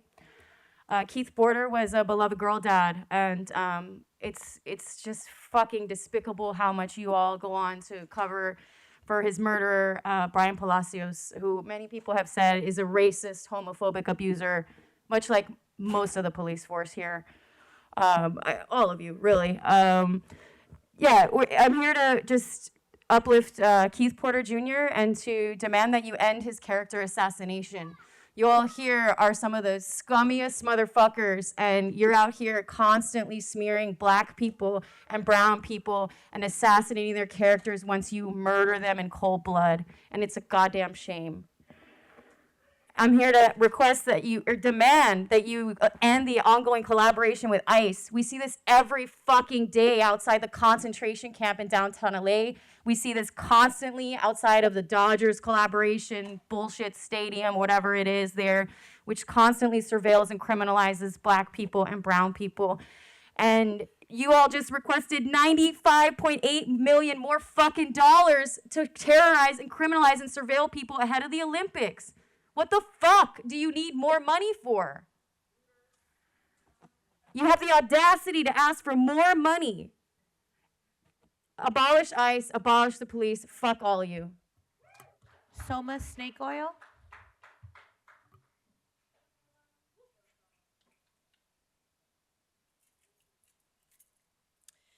Soma from the Sidewalk Project, a program that works with survivors. I'm here on behalf of Linda Becerra Moran, a vulnerable and beloved member in our program who was gunned down by police when she called 911 for help while being held hostage and sexually exploited. Linda spent the final minutes of her conscious life being tortured by responding officers, shot in the chest, handcuffed, and placed under arrest. I was there with her when she died, under arrest, while on life support, though she committed no crime. The police claim to rescue trafficking survivors while criminalizing, brutalizing, and even murdering them. Police murdered a victim they were called to help. Even by your own twisted logic, LAPD's justifications fall apart. If my team murdered the women we serve, we would be shut down, not rewarded more funds to continue to kill. Sporting events have been used to justify vice stings, raids on sex workers posing as anti-trafficking work. Though claiming not to work with ICE, LAPD has joint task forces with the feds, including HSI. And we have to wonder how many more survivors will be assaulted, murdered, and placed under arrest. T visas for trafficking survivors are not being processed adequately, leading to the likelihood of not only survivor criminalization, but also deportation of migrant sex workers and survivors. We believe the Police Commission will follow the usual playbook today: a statement feigning concern, a dragged out investigation till outrage dies down, and likely rule the murder within policy. This is not oversight, it's complicity in intimidation, rape, torture, and murder of the people you are tasked in serving. The fact that you are discussing Linda's murder in a closed session is further evidence of your... Emily O'Banion. Thank you, Madam Secretary.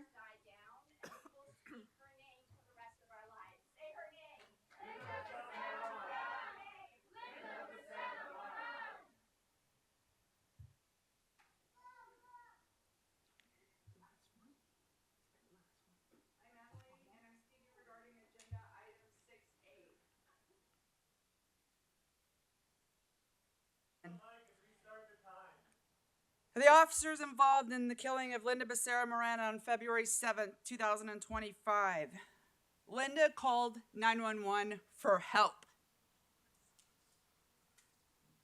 The officers who responded were fully aware they were being dispatched to assist a woman reportedly being held against her will. They were not walking into an unknown situation. They were responding to a victim in crisis. Yet the critical incident video shows an officer who reacted not with urgency to protect, but with fear and lethal force directed at a crying, visibly distressed woman. This was not a failure of information that reached the officers. It was a failure of judgment, it was a failure of training, and it was a failure of humanity. For years, community members have raised alarms about patterns of excessive force, racism, discrimination against transgender women, and a lack of meaningful accountability within LAPD. Time and again, this commission has promised oversight while allowing the same systemic failures to persist. When oversight is weak, consequences are huge and culture goes unchanged. Tragedies like this are not anomalies, they are predictable outcomes. If this evaluation as anything less than transparent, rigorous, and willing to impose real consequences, it's going to confirm what all of us already believe, that this commission exists to shield the department rather than hold it accountable. Linda Becerra Moran deserved protection. Instead, she was met with deadly force. The public deserves answers, and it deserves a commission willing to confront uncomfortable truths rather than manage public perception. The question before you is not simply how one officer performed, it is whether this body will finally take responsibility for the culture and the policies that made the outcome possible. I have personally witnessed officers from the city. Your 2 minutes is up. Thank you very much. Call your next. Beth Weissy. This is the last speaker.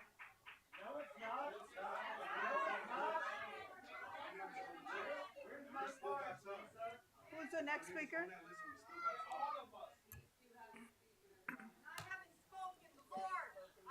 I'm going to address agenda item 6A, the so-called employee performance evaluation of the officers who tortured and murdered Linda Becerra Moran on 2/7/25.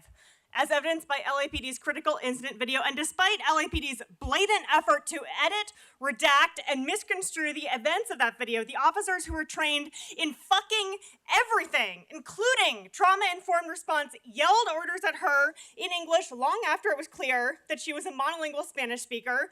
They dismissed the genital wounds that she had sustained as a result of sexual assault in a tone of disgust, bordering on amusement. They displayed nothing but impatience with her obvious and extreme distress. After fatally shooting an anguished, crying woman, they shouted at an immobilized, bleeding, and almost totally unconscious Linda to calm down and then handcuffed her. They continued to hold her hostage, guarding her in her room at Providence Holy Cross Medical Center. Why the fuck was an armed guard required to protect the rest of the civilian populace from a woman who was unconscious and on life support? We are the citizens whose voices you are supposed to represent, and we have no reason to expect anything from this board beyond your violent, century-old tradition of silently rubber stamping LAPD's version of events. No reform could have saved Linda's life, and no justice can bring her back. You do not deserve to speak her name, let alone pay false, compassionate lip service to her memory. And still less do you deserve to discuss the idea of the legality of her murder in anodyne terms in closed session. The only way you can save future lives is to defund and abolish LAPD, which is an organization whose purpose is to terrorize and disappear migrant folks, trans folks, unhoused folks, women of color, survivors of sexual violence, folks like Linda! Thank you. Your 2 minutes are up. You are being disruptive. You are going over your 2 minutes. All right. We have concluded our additional 20 minutes. We have concluded. We're going to take a recess.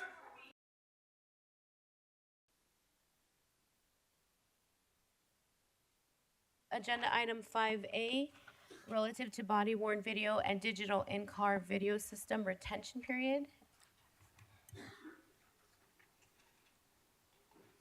All right.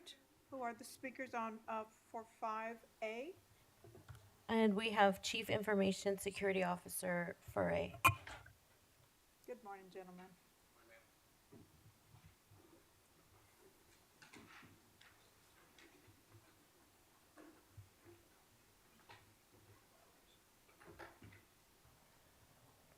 All right, good morning. Your names, please. Good morning, ma'am. My name is Jack Furay. I'm the Chief Information Security Officer for the Los Angeles Police Department, assigned to the Information Technology Bureau. Lieutenant Manny Hernandez, Officer in charge of Innovation Management Section. Officer Jack, what's your last name? Furay, F-U-R-A-Y. Thank you. Yes, ma'am. All right, you may proceed. Thank you, ma'am. Good morning, President Sanchez-Gordon, honorable members of the Board of Police Commissioners, Inspector General Berrigan, Chief McDonald, Executive Director Sibley, Deputy City Attorney De La Guerra, and members of the public. As I indicated, my name is Jack Furay. I'm the Chief Information Security Officer for the department and currently assigned to the Information Technology Bureau. I'm here to present the department's proposed revisions to the body-worn video and the digital in-car video system retention policy. The special order, as you know, is before you for your review and approval. I've taken the liberty of going ahead and preparing a slide to highlight the salient points of the policy and also what the changes will be. As I indicated, the purpose of the policy revision is to establish a clear, consistent, and responsible process for the retention and deletion of body-worn video and the digital in-car video system recordings, collectively referred to as video content. As you know, the department has a long-standing commitment to responsibly adopt and deploy technology in a manner that protects civil liberties, respects reasonable expectations of privacy, and maintains public trust. Body-worn video is integral to this, as well as the in-car video systems playing and their role in creating transparency, accountability, and the documentation of officer interactions with the public. Under existing practice, all body-worn video and digital in-car video systems and their recordings have been retained indefinitely. While many of the videos and the data do serve as evidence and are necessary for ongoing, contemplated, or continuing investigations, litigation, or claims filed against the city, the majority of the videos and the content, video content, is ultimately having no valuable evidentiary value. Members of the public and the privacy advocates have also expressed concerns regarding long-term retention of video data. The proposed policy revisions addresses these concerns while also preserving access to video evidence when it is needed.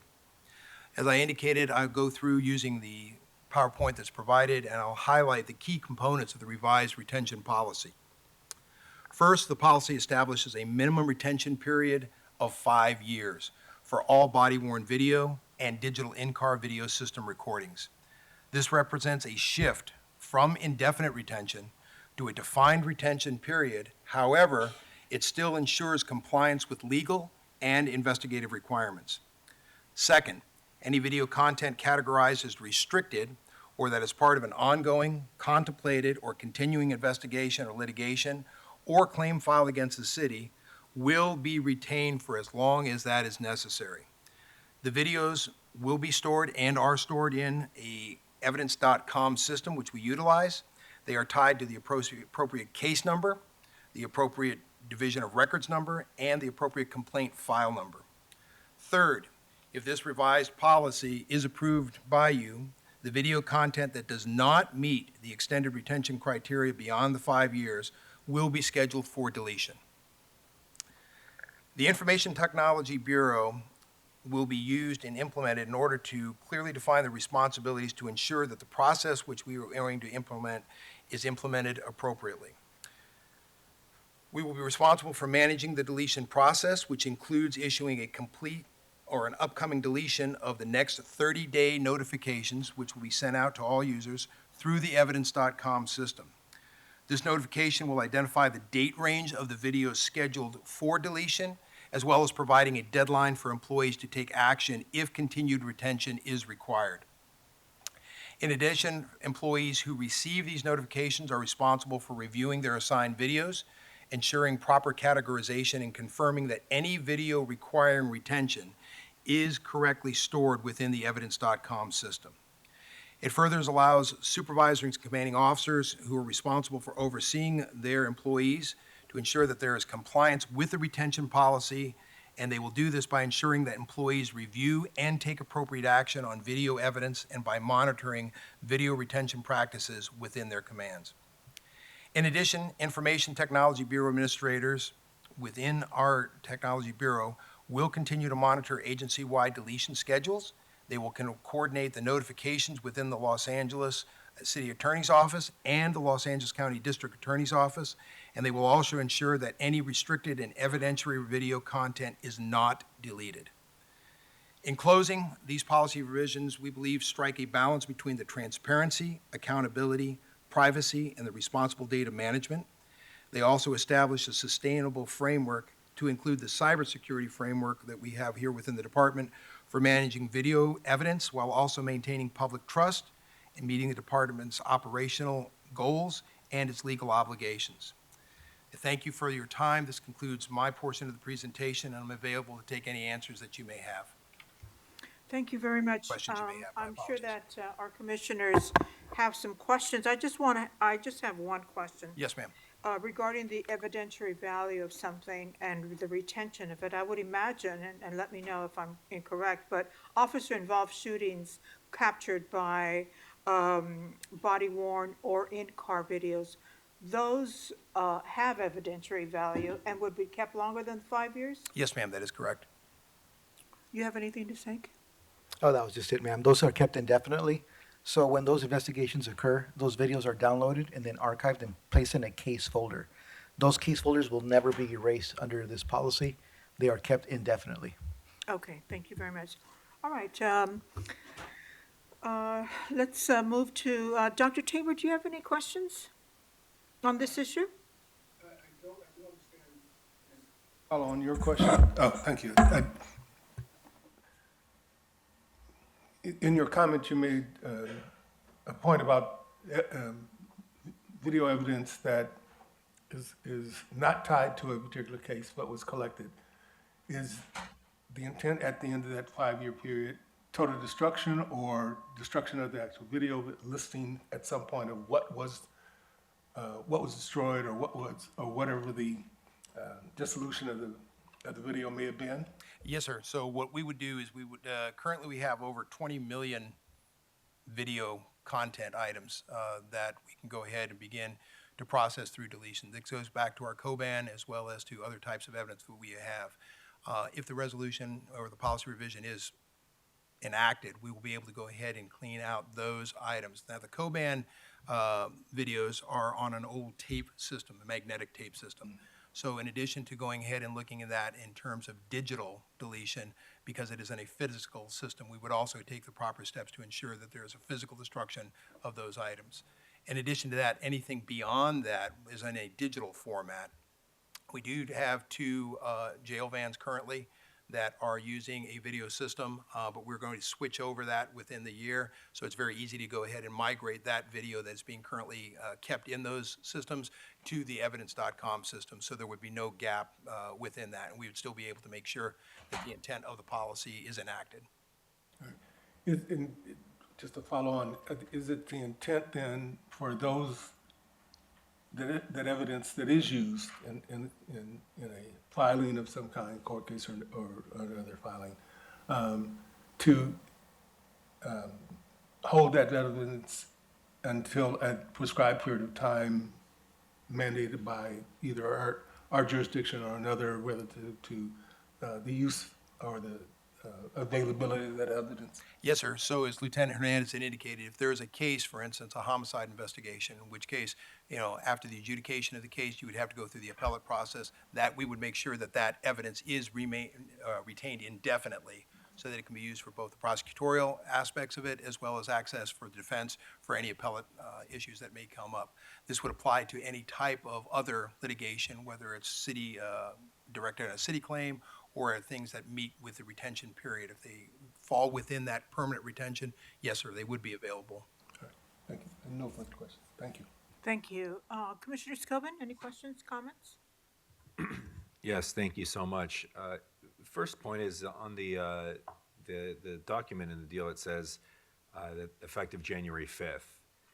Has that already started? No, sir. So that was in the proposed order that was the effective date. Since it has not come up for implementation, we are waiting for it. So we would be an extension, and upon approval, we would then move forward for that using the appropriate command structure in order to affect the order. But no, it is not commenced. Okay, great. I think anytime we, you hear the word delete, I think there's Right. apprehension. One, both just within, the department of wanting to make sure officers' rights are protected and with the community. I see the policy sets out clear responsibilities for all parties involved, from employee, supervisor, command staff, ITV. I'm curious, what additional documentation of the actual people involved will accompany the process? So we're very fortunate because using the evidence.com system, we have an audit trail from both the cybersecurity perspective as well as from the operational perspective. We would be able to go back and see, as Lieutenant Hernandez and I had indicated, since it does have a case number, a DR number, and also a complaint number, we're able to track who was it assigned to, when were they notified, what was the audit. So we have an audit trail. In addition to that, we can go ahead and be doing it by a 30-day out type of notification. If there is anything, perhaps the officer is off duty or out of town or something, we do have a sufficient amount of time to go back and make sure that we can basically ring the bell again and say, are you sure? Are we good? So it's not an instant hit the button as you'd indicated, delete it, and then find out, oh, we didn't give ample time. So we do have fallbacks within the system that'll go ahead as governance to ensure that we are doing it in a timely manner, that all parties have been notified, and that we are also being able to audit the process and go back to see who touched the file and who had access to it. Great. It's actually a perfect segue.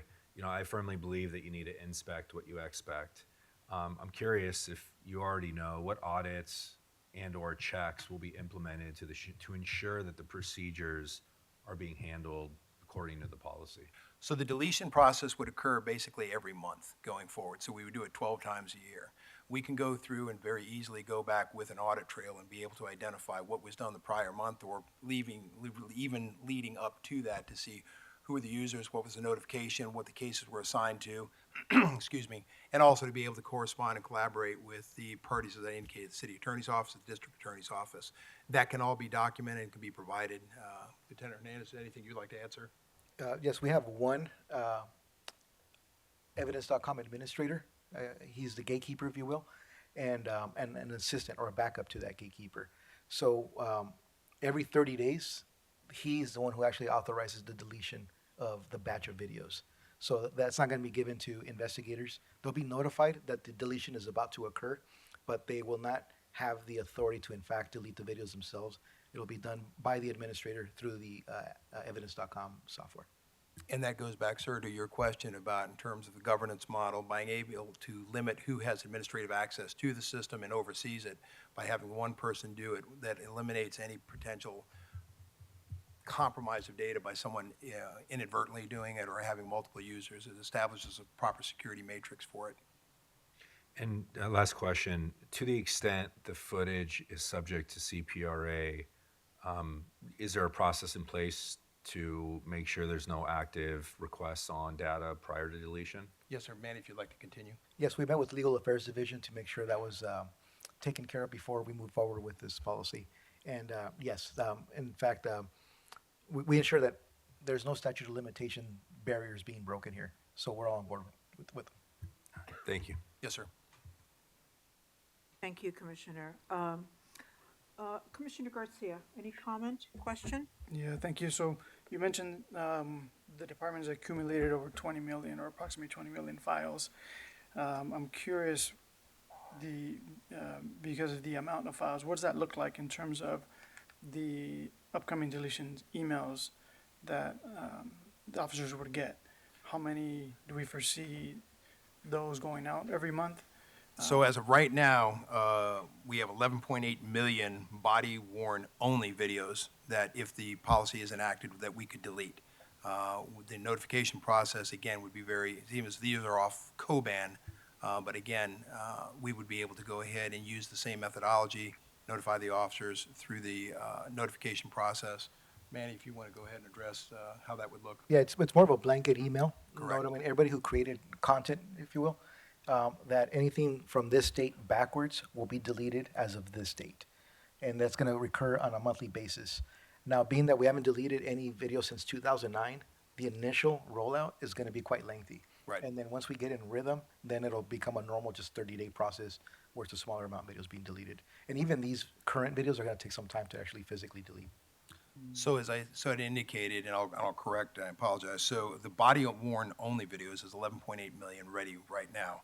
For the COBAN, it's approximately 7 million. So of the 23 plus million that we have, that you can see that that's approximately 18 million items that we can go ahead and purge from the system. And then as Lieutenant Hernandez indicated, going on after that, and that is all for historical data. Now we will still fall within, that'll bring us up to the current items or to within the 5-year framework. And then going after that, once we've gone, then essentially for every year, we're looking at starting in the next band we would have, it's 2020 through 2025. In 2026, we would be able to go ahead and delete those items from 2020. In 2027, we would go up, move up to 2021, and so far. And that's the way it would migrate going further. And it's more manageable to be able to do it that way.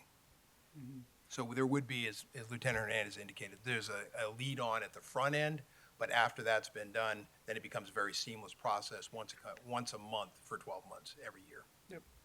Now, what happens if there's a no response? If there's no response, there is a follow-up process through evidence.com. Manny, you want to talk about that one? Yeah, just be a reminder email, but then the evidence will be deleted. I shouldn't call it the evidence. The video will be deleted. Automatically, if there's no response. Automatically, when the administrator authorizes the deletion process will occur. Okay. Okay. Thank you. Yes, sir. Thank you, Commissioner Garcia. Commissioner Seals? Thank you. Thank you for the presentation. And I do have a number of questions and a couple of concerns.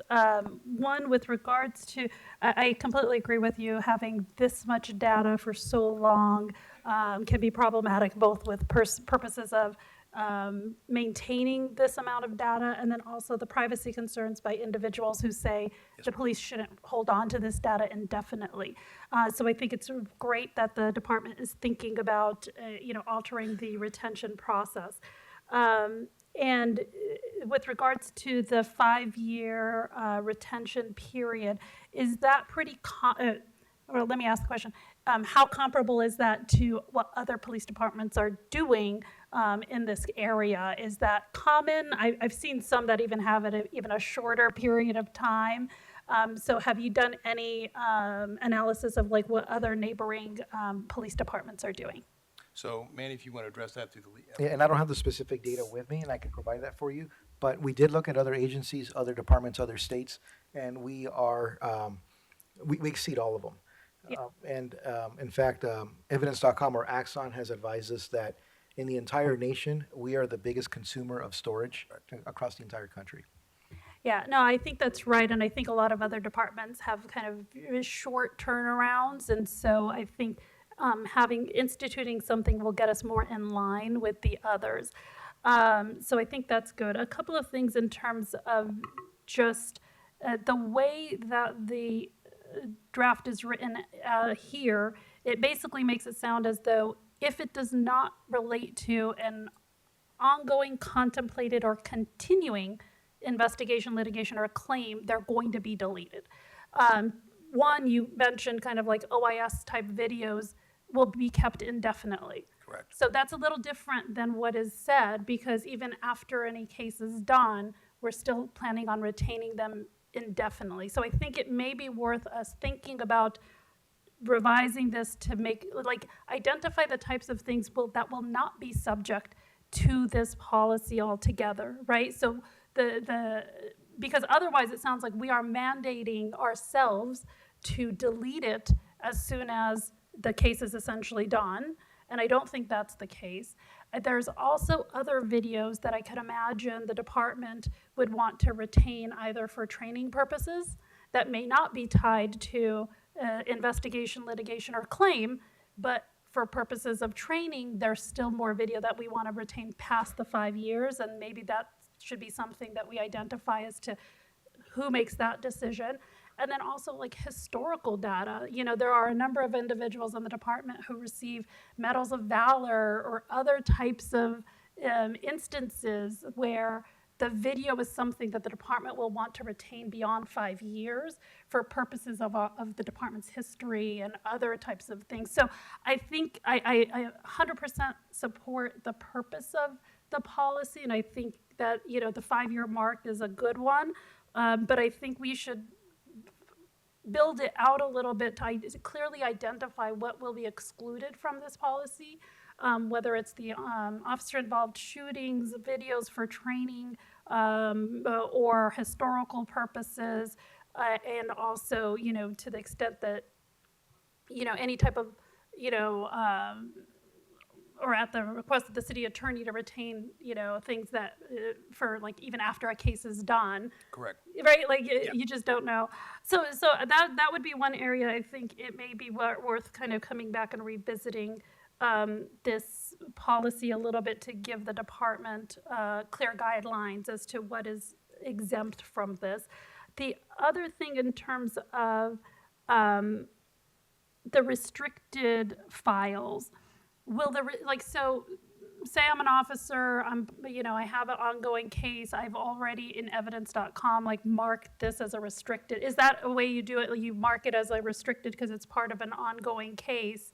Will that show up in the videos to be deleted, or the 30-day notice you already get rid of the cases that have been marked restricted? Yes, so it's usually, the officer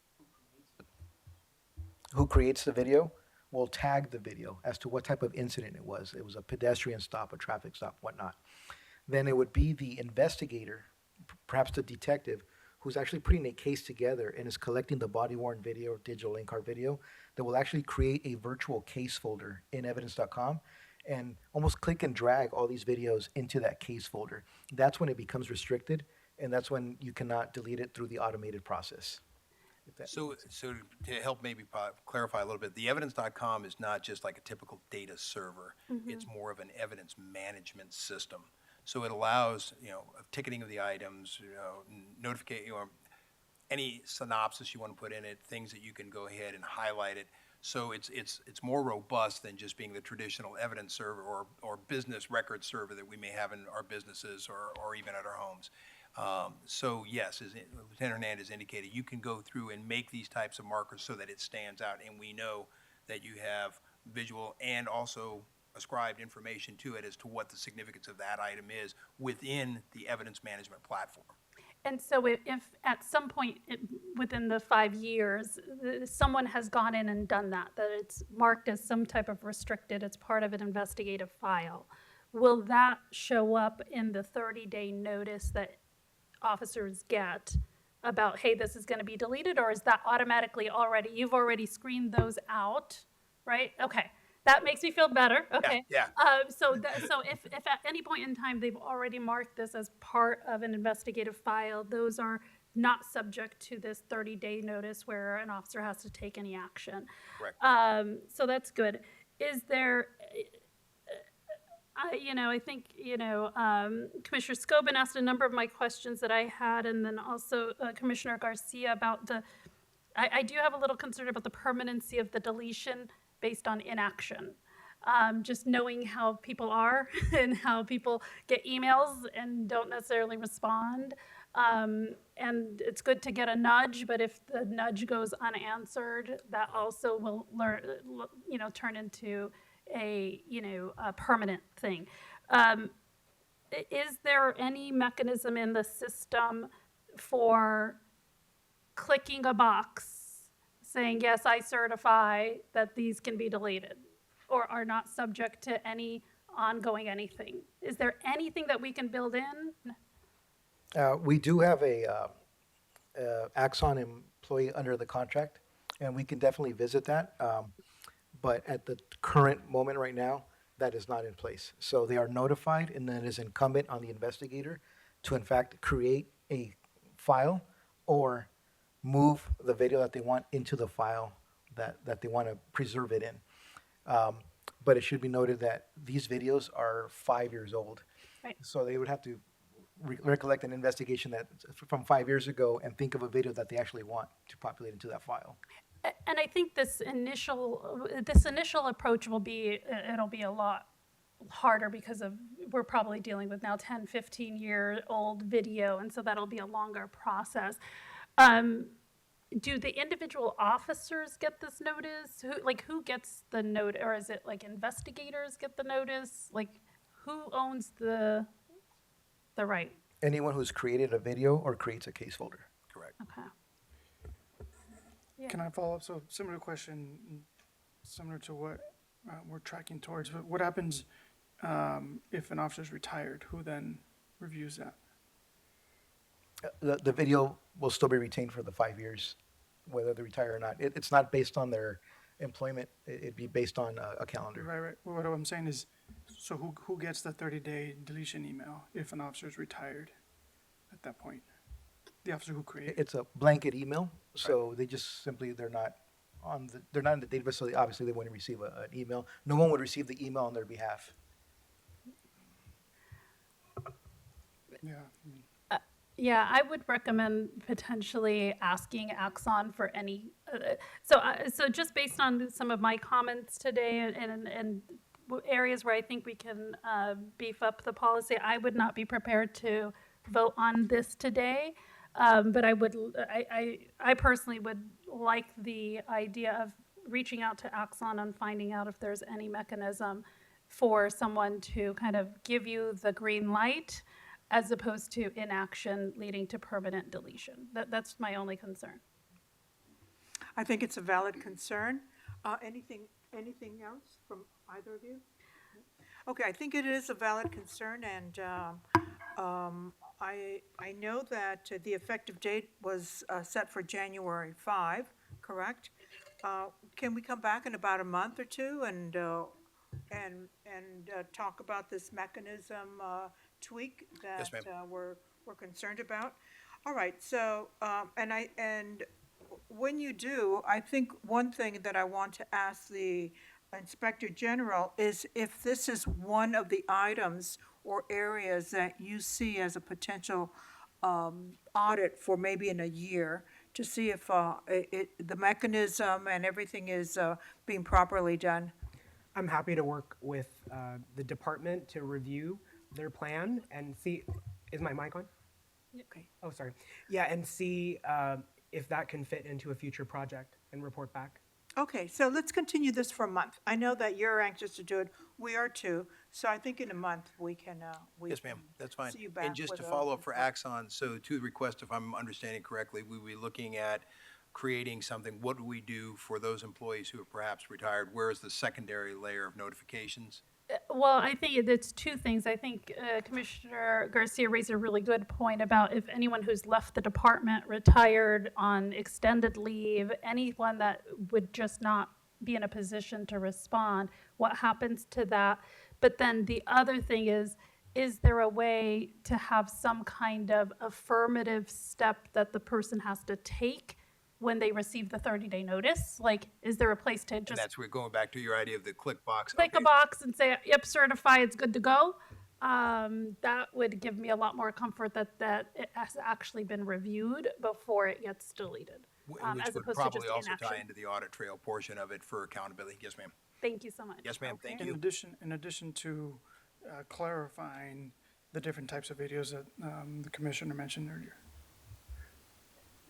So potentially modifying the policy to also include the areas, the other videos that are exempt from the 5-year deletion of things that, Yes, ma'am. And that, I was going to go back to that. And that would be also the first item that you'd raised about those items, historical value or other Training. training, things of those natures. So those would be the two takeaways to address. and Yes, like ma'am. the officer-involved shootings, whatever is kept permanently, let's say that. Delineate that clearly. Yes, ma'am. Thank you so much. Okay, thank you. Any other questions? Yes, ma'am, just for us? clarification, so as I approach Axon, I know this is not available now, but through possible development, are we looking to, if there is no acknowledgement from the officer or from the detective, then then you cannot delete that video? Like the software will not allow for that video to be deleted? To me, it's just trying to figure out if we can either build something internally, whether it's just a response to like, you have to take a survey, like you get the email and you have to click a box to acknowledge you've received, like you've seen it, you received it, and these are fine to go. If there's an internal solution, or if there's something that they go on to Axon and click a button and say, yep, these are fine for deletion. So essentially, if there's no confirmation to delete the item, it gets red tagged and put into a separate box where we For would have the potential ability to follow-up. go back and look at it and say, okay, did that person not know about it? Has that person retired? Basically creating a secondary audit to find out why there had been no confirmation of the deletion. Would that be correct? Yeah, so if we can have any kind of confirmation at the outset and then deal with whoever has not responded, let's find out what that solution would be. Absolutely. Thank you, ma'am. Okay. Okay. Then we will see you back here in about a month. Yes, ma'am. We look forward to it. Thank you so much. Thank you for your time. Thank you. The recommended board action for 5A is to approve the department's report. Do we have a motion? Well, there is a motion that we not approve it at this time, that it be delayed for about a month, that the executive director will be in contact with both officers to make sure that we have an appropriate date to return. Is that a motion to be seconded, or is that just a continuance? Yeah, is that a motion? It is a motion. Okay, is there a second? I second. Okay, all in favor, say aye. Aye. Aye. Okay, approved, motion approved. Now we have item 5B, relative to facial coverings, and we have Director Bowers.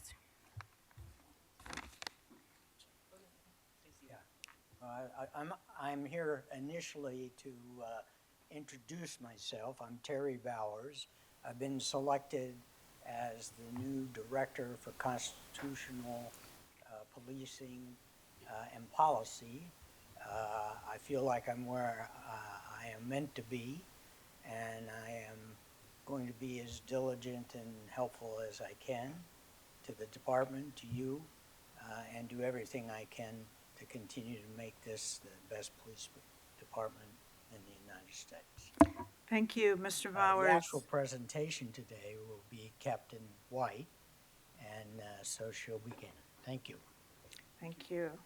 And we welcome you on behalf, Mr. Bowers. Mr. Bowers, I'm sorry. we welcome you and thank you. Thank you so much. You have a high responsibility, but we look forward to working with you. And I know we've known each other for some time, and I'm really happy that you're here and working collaboratively with you. Thank you. Thank you. Very Okay, Captain White, you may proceed. Great. Good morning, Commissioners. Good morning, Mr. Sibley, Mr. Bardagon, Chief, and Mr. De La Guerra. So today I'm here to present what we previously discussed last year. There was a suite of laws passed related to immigration enforcement and concerns that were generated at the state level. And the state created these different Senate bills and Assembly bills that were meant to establish policy within all state departments and have compliance so that we could engender more community trust.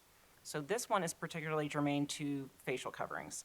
And as the Senate bill outlines, it specifically defines or prohibits law enforcement officers from wearing facial coverings that conceal their identity while performing official duties. As you'll see in the policy revision that is suggested, we've taken the language from the Senate bill that includes the examples of balaclavas, tactical masks, neck gaiters, ski masks, and any similar type of facial covering or facial shielding item.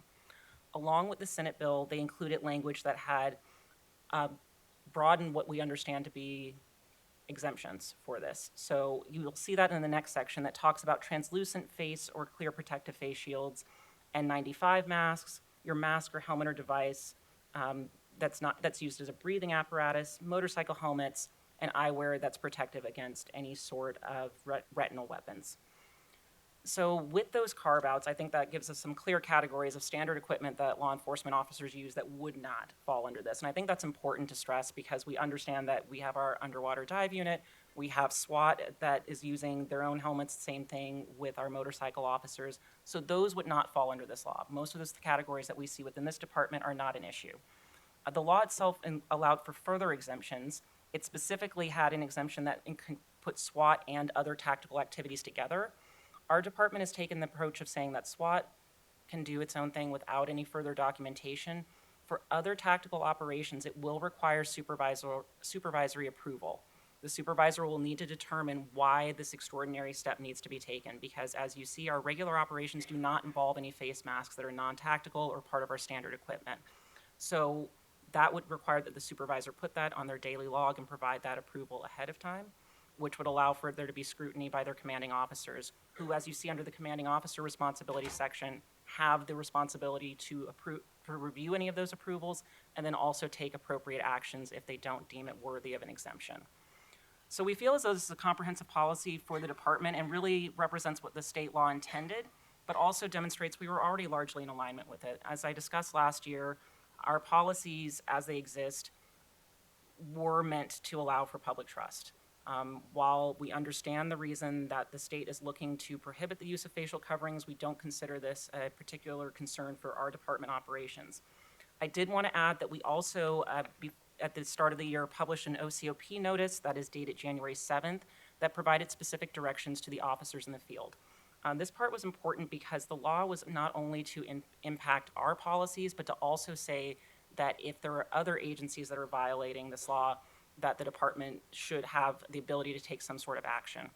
After working with Police General Counsel, we've determined that the most appropriate approach, rather than looking at it as enforcement of a misdemeanor against another law enforcement agency, is for the officers responding to the scene to request a supervisor in the event that they believe that it may be federal immigration, but they're uncertain because we have received calls about it being kidnapping.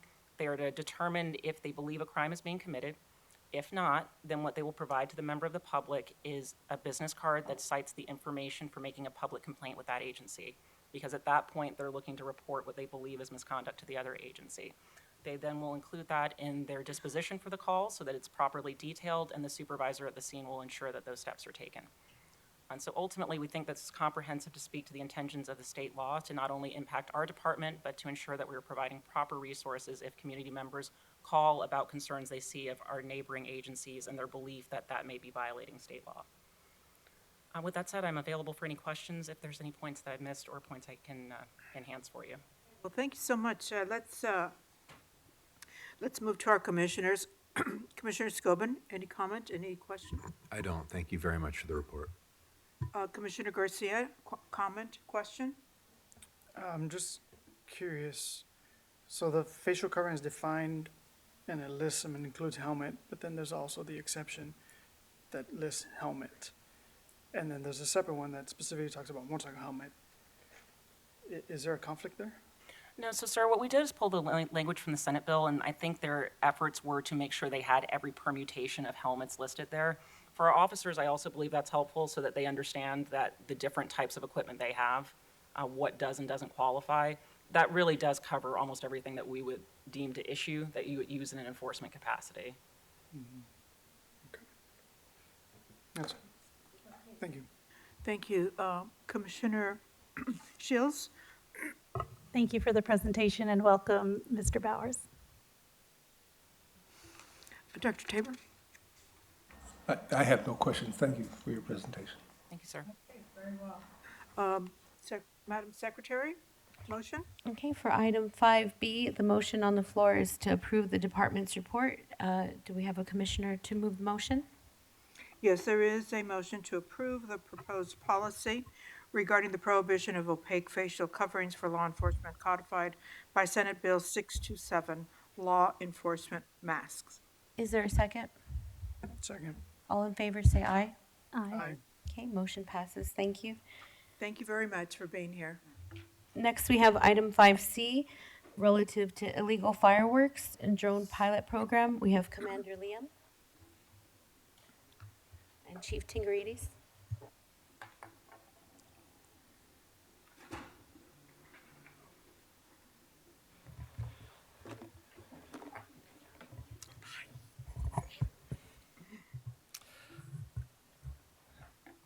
All right, good afternoon, Good Commissioners. morning. Good morning to both of you. Good morning. Actually, it's good afternoon. Good afternoon, yes. Let me take that back. Good afternoon. All right, I'm Commander Brian Liam from Office of Operations. Good afternoon, Commissioners. Assistant Chief Amada Tingarides, the Director of Office of Operations.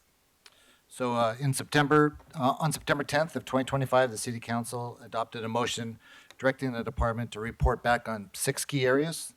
The feasibility of implementing an automatic citation system using drone video evidence that would allow for administrative fines to be issued to homes and individuals responsible for the use of illegal fireworks.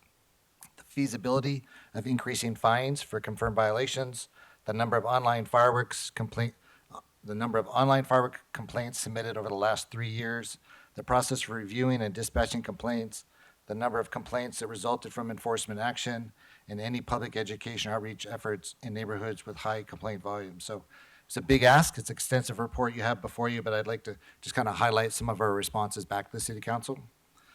So to prepare for this report, Office of Operations worked closely with several partners, the Department of Operations Center, Information Technology Agency for the complaint data, Major Crimes Division, which provided operational expertise, and the City Attorney's Office, which advised on legal considerations. As you know, the Drone as First Responder program launched on July of 2025. This required months of preparation, developing policy, securing FAA approval, selecting certified personnel, conducting vendor trials, and training. We are now transitioning from the pilot phase to a fully operational DFR unit, and we'll be presenting you an update in the near future. I think we're getting on the calendar for a DFR update for the Commission. As I mentioned, it's an extensive report, but I think some of the highlights are regarding an automatic citation system. The department does not currently have one. Implementing such a system would require significant investment in software, hardware, training, and obviously it's probably not feasible in our current budget situation. Regarding increasing fines, other cities impose fines averaging around $1,000 with escalating penalties for repeat violations. However, Los Angeles faces legal challenges, particularly identifying violators versus property owners. And to move forward, the City Council would need to pass additional ordinances for us to be able to do that. Regarding complaint data, the department receives thousands of complaints during the 4th of July and hundreds during New Year's Eve. Unfortunately, the data is not available by council district. It's not broken up like that. The complaint process, complaints are reviewed in order received. The incident are dispatched or broadcast with a priority given to high-risk areas or other significant or mitigating factors. And enforcement actions, specific enforcement data was not available. The fact sheet summarizes the dispositions that we have, including dispatch calls and referrals, but we didn't have specific enforcement stuff. And finally, on the public education and outreach, the department participates in the fireworks reduction program, working with their city partners and MySafe LA. We use print, digital, social media, and community outreach to deliver safety messaging. And our senior lead officers work locally, supported by our cadets and other community partners for education. So in conclusion, by the 4th of July of this year, I'm confident our DFR program will be fully staffed and operational. I think this unit could be used to detect the exact locations of illegal fireworks and relay that information to patrol officers for enforcement. So I'm confident that the drone program will have an impact on fireworks. We need to fine tune that as we get closer. But regardless, we'll continue to balance enforcement, education, and resources to reduce illegal firework activity. And I can answer any questions. Okay. Assistant Chief, you have anything? Not to add to that, I'm on the next. Just a backup? Okay, well, I'm happy you're here. All right, let me see who has a comment. Commissioner Shields? Very briefly, I think your report is very helpful in terms of identifying what other neighboring cities are doing. I think this is a very useful thing for the city council. It's hard that you all are having to gather all of that information for them, but I think that it could be helpful for them to adopt some type of ordinance holding property owners liable for this, so that if there is a potential that you have a drone out there and can identify the location, that can lead to it, but understand all of the limitations that the department currently has to try to do an automatic citation on a grander scale. But maybe the first step is for them to pass some type of ordinance giving you some authority to do so. But otherwise, very nice job on this kind of lengthy report. I thought it was so helpful to just see what other departments are doing. Thank you. Okay, Commissioner Garcia? No questions. Thank you for the report. All right. Commissioner Scobin? You know, it's staggering when you look at the amount of complaints that come in through the portal, and I think it illustrates, to Commissioner Shields' point, hopefully it creates emergency for the council to make some moves to allow us to enforce. I'm curious, do we track any 911 calls or other calls coming into the department for complaining about fireworks? And if so, would it help to add that to this to just paint an even bigger picture that the community is asking for more support in this area? Go ahead. We didn't include that in this report. I don't know that we could track it. I'm sure we could research and get that. But to your point, that may be helpful. Yeah, each call that's dispatched has a dispatch number and a code for fireworks, for a large gathering, and we probably could go into our system and run that code to get the amount of calls specific to that. But we did not include that in the report. Anything else? Just, it might be helpful just to paint. I mean, you'd think this would be sufficient. It's huge numbers, but if it's easy to get, it might be helpful in painting a more accurate picture of the amount the community is looking for some help with this. Mr. Tabor, Commissioner Tabor, any questions? I don't have a question specific to the presentation in the report before us, but I do want to ask that at some point we would come back and discuss drone pilot program as both a recruitment tool and a training opportunity. I think about in South Los Angeles now, there are 2 nonprofit organizations that are actually teaching elementary and middle high school students how to build drones, and then at the high school level, how to control and program drones for uses for civil, obviously for play and other things. But as we think about future recruitment of officers to the department, that skill that is developed, you know, much like video gaming as a skill was developed, now becomes a tool that can be used for public safety and for law enforcement. So I think we want to tie ourselves to really have a future plan in mind as we look at it. Absolutely. Okay, to follow up on that question, I have one.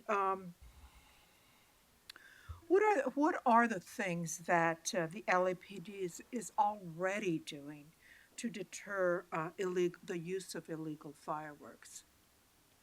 I think, well, I can tell you that as a captain, the Valley is just especially plagued with it. So as a captain, I tried everything. I need to continue to do it. Everything from undercover buys online to active enforcement. The fireworks, the turn in or give incentives to people to turn in the fireworks they have because all fireworks are illegal. So I think you name it, we've tried it. I think the biggest challenge for active fireworks is that you may see fireworks going off, but we don't know who was lighting off those fireworks. So that's where it makes the drone a game changer for us, because the drone can go over that area and see who's actually lighting the fireworks, exactly where they're coming from. And then it can direct officers in to write a citation, especially if something is really an egregious location. Commissioner, we also work very closely with My Safe LA and the Los Angeles Fire Department. Each division will get a flyer and a banner to put out into the community, and social media messaging, community meetings, and we start really early on in partnership with the LAFD on the educational campaign. When you think about drones going in to a site where fireworks are being used for the purpose of issuing citations, my experience in my neighborhoods that I've lived in have always been that people are in the middle of the street. They're not doing it really in their backyard. They're in the middle of the street, and they're shooting off fireworks. So you don't really know where they're coming from as far as property. You don't know if it's the house in front, the house in the back, so how do you issue citations when you have people in the street joining in this activity? Right, and that's in order to issue a citation. right, and that's the challenge, as you saw in this. Most of those citations are issued to the property. It's people doing it on the property in the backyard. So we would not, and our ordinances don't currently allow us to do that. If we used the drone, we would identify a specific person or people lighting those fireworks in the street. And then from there, they could be cited individually. So right now, we can cite individuals. We don't have a mechanism to send a citation to a property. Okay. Anything else from the commissioners? Thank you very much for the report. The recommended board action is to approve the department's report and transmit to City Council. Do we have a commissioner to move the motion? Yes, there is a motion to approve. There is a motion to approve the attached report responding to the Los Angeles City Council's request regarding the fireworks buyback program funding. Okay, is there a second? Second. All in favor, say aye. Aye. Okay, motion passes. Thank Thank you again. Next, we have item 5D, relative to City Council file number 25-1268, special events permits, and we have Commander Liam and Chief Tingarides. Thanks for the addition. And Sergeant Guzman. Good afternoon, Commissioners. On October 29th, the City Council voted on the feasibility of having the council approve or deny permits costing more than $100,000, and they wanted it to be retroactive to September 1st, 2025. The Los Angeles City Council filed a motion to require First Amendment activity permits for parades costing the city more than $100,000 or more to be sent to the City Council for consideration and approval. This motion includes a report on the cost of city services. So currently, our LAPD Special Events Unit is guided by LAMC Section 4120, 103.11B for commercial and special events permits. However, there is no mechanism in place to track costs related to parades, as the department does not charge application fees, and we also do not charge for our deployment resources for these First Amendment protests. So we made some recommendations, and I know you all have gotten a copy of it, but I just kind of want to summarize some key recommendations. The LAPD is recommending that LAMC section 41.20, 41.20.1, and 103.111 transfer the authority governing parades to the Bureau of Street Services, like a one-stop shop. And in our research, other law enforcement agencies in this county have a one-stop shop for all permitting, and it is not ran through their law enforcement agency. Our special permits process over 2,500 permits a year, and that's police officers doing that work. BOSS currently maintains responsibility, oversight, and financial data related to the city's special event permitting process. This amendment should include requirements for parades of all sizes and costs, recognizing city services, fees, and payment waivers associated with these events. The proposed framework should include critical aspects of such permitting processes, cost funding source, long-term impacts, required safety measures, and the allocation of city resources, including police, fire, and sanitation support. We also recommend to review past special event parade permits to determine whether these events benefited the city and/or the community.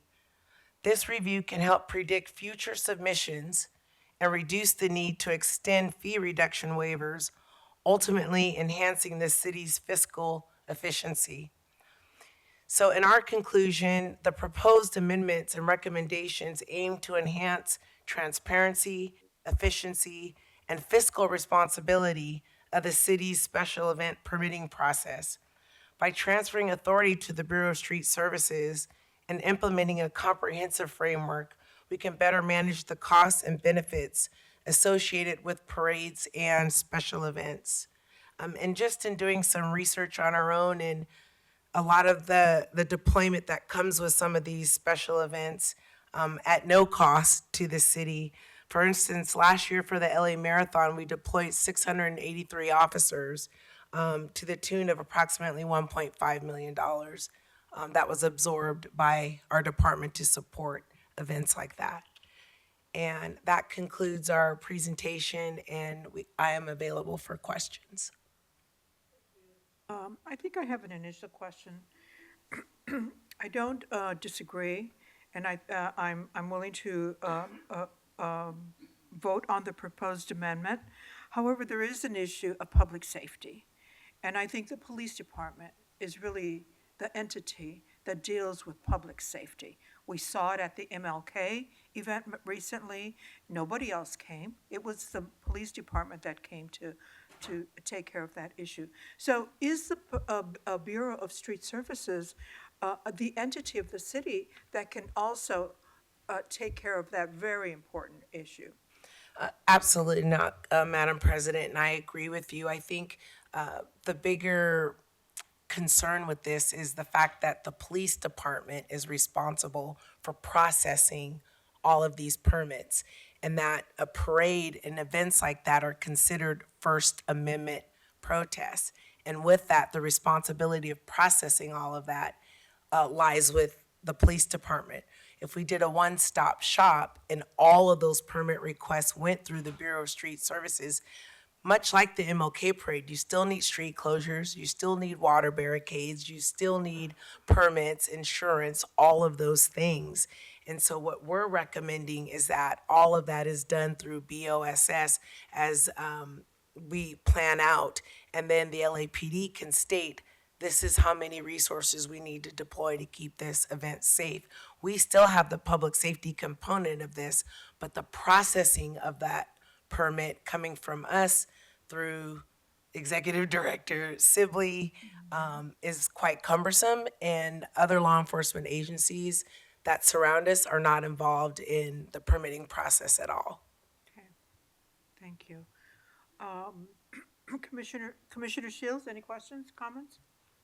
Thank you. I wholeheartedly agree with your recommendation that this type of processing of permits should not lie with the LAPD or the Police Commission. I think this is taking away resources that the department can use elsewhere. And also inserting the department in First Amendment protests that they sometimes are being targeted about, yet having to approve the permits for.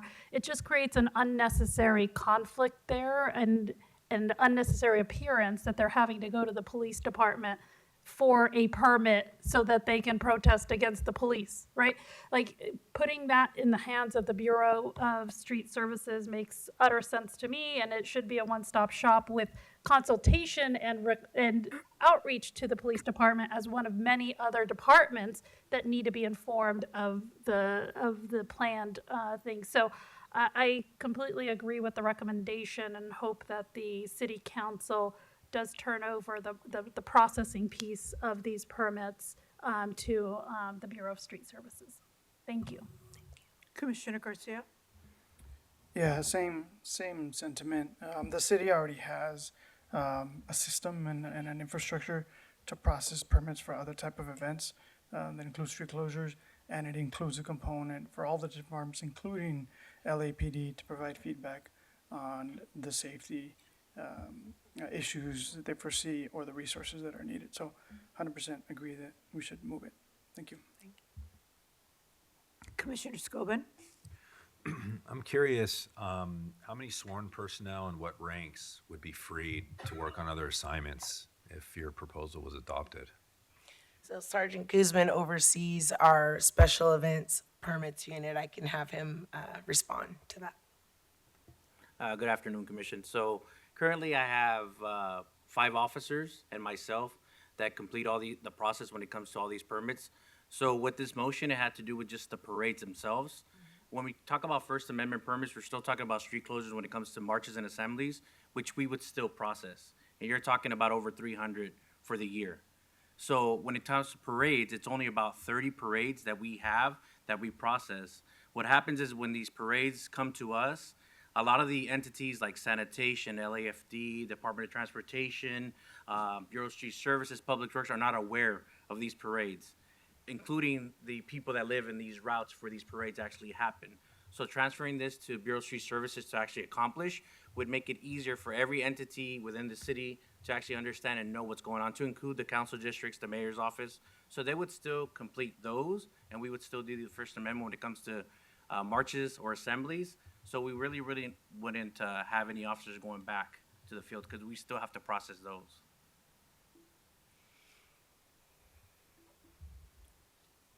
So of the 2,500, how many, have you identified how many you think would get shifted over? I mean, it just seems to me that there would be some element of. It would be approximately 30. So, but we're talking about 30 large events, the MLK Parade, the Marathon, if we're talking about the Pride Parade, the Hollywood Christmas Parade. These are events that normally we deploy approximately 250 to 750 officers. So now we bring Bureau of Street Services into account. Now every entity that should be notified, to include MTA, sanitation, could either put their estimate of what their cost would be, and then the applicant would actually see everything that's involved in it. Also, it would reduce the liability to the city because now they have to show proof of their hold harmless, to include insurance when they want to have these parades. And we've had a lot of parades that have actually, because of the financial issues and not wanting to pay, Department of Transportation actually said, you know what, maybe this year we won't have that parade, which has actually assisted us in the deployment of officers back to patrol and not taking those resources away from patrol when we see our numbers being depleted. Anything further?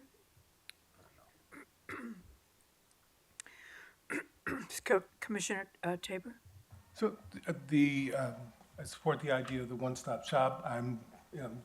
I guess, and you began to describe how the collaboration amongst the departments will work. Similar to the question of Commissioner Scobin, the time allocated by your team to process this includes you contacting other departments and making sure they're getting information back to you.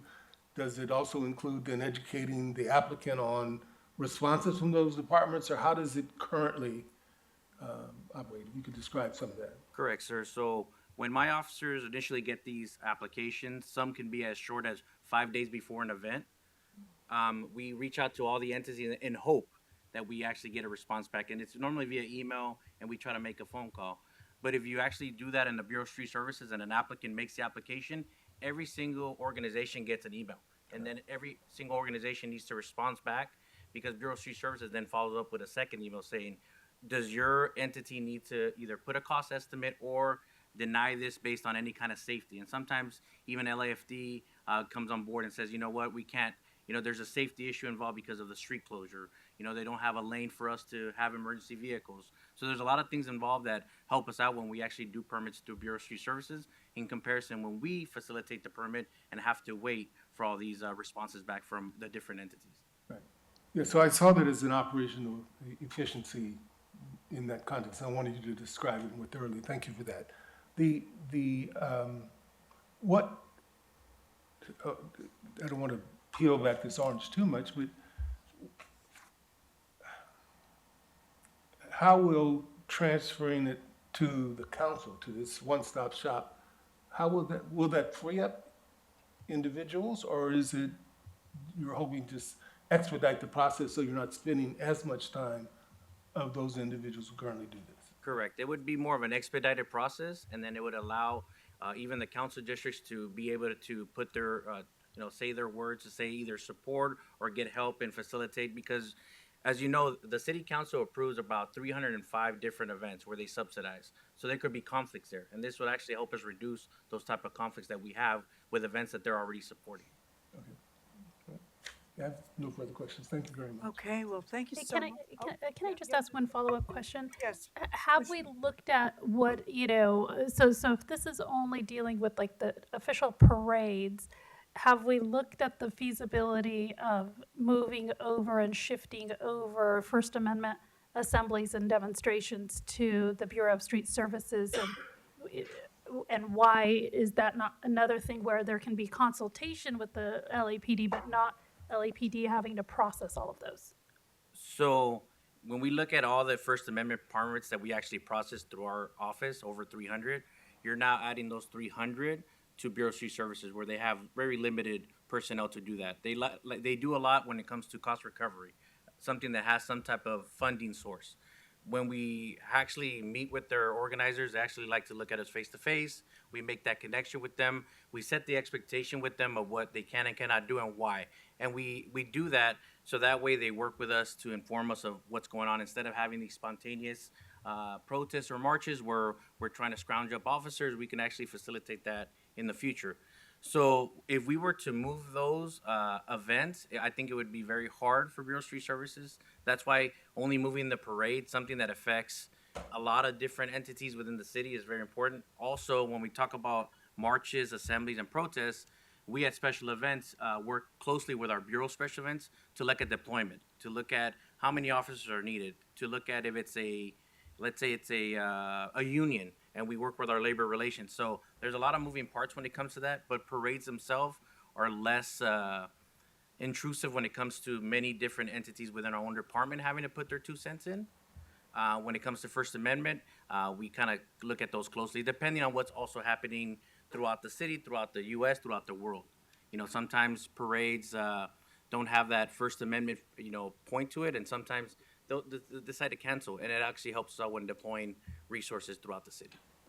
Thank you. And I think, it would be good to see if the city council even just takes the first step of like moving over parades. But I think if there's a mechanism of potentially transferring some of that ownership for other matters, once they get used to processing that, that may be something to look forward to.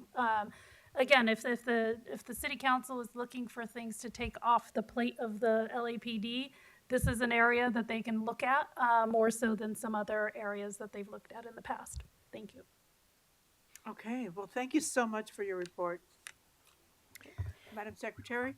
The recommended board action for item 5D relative to City Council File Number 25-1268, special events permits, is to approve the department's report and transmit to City Council. Do we have a motion?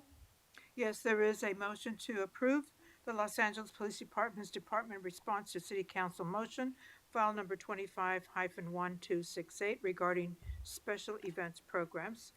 Is there a second? Second. All in favor, say aye. Aye. Okay, motion passes. again. Thank you. Next, we have item 5E, the Inspector General's report relative to the 2026 Office of Inspector General Annual Audit Plan. Okay, we have Inspector General Barragan. You may proceed. Thank you. Presenting the audit plan for this calendar year. Assistant Inspector General overseeing our audit section, Lisa Ridout. Go ahead, Lisa. Good afternoon, Commissioners. Thanks for the introduction. I'm Lisa Ridout, the Assistant Inspector General over the Audit Section at the Office of the Inspector General. Before presenting the proposed audit plan, I'd like to briefly explain the role of the OIG's Audit Section and how we conduct our work. The Office of the Inspector General provides independent civilian oversight of the Los Angeles Police Department. Under the City Charter, the Inspector General reports directly to the Board of Police Commissioners and has the same access to department information as the board. This structure is intended to ensure independence, transparency, and accountability. The audit section evaluates how the LAPD functions as an organization. We conduct independent, systemic audits and reviews to assess whether the department's policies, procedures, training, and practices are being followed and whether they are working as intended. Consistent with the City Charter, the OIG has broad authority to conduct audits. The audit section may perform audits at the direction of the Board of Police Commissioners, and it may also initiate audits independently without prior authorization, subject to the board's oversight authority. This allows us to respond both to Commission priorities and to emerging issues identified through our ongoing oversight work.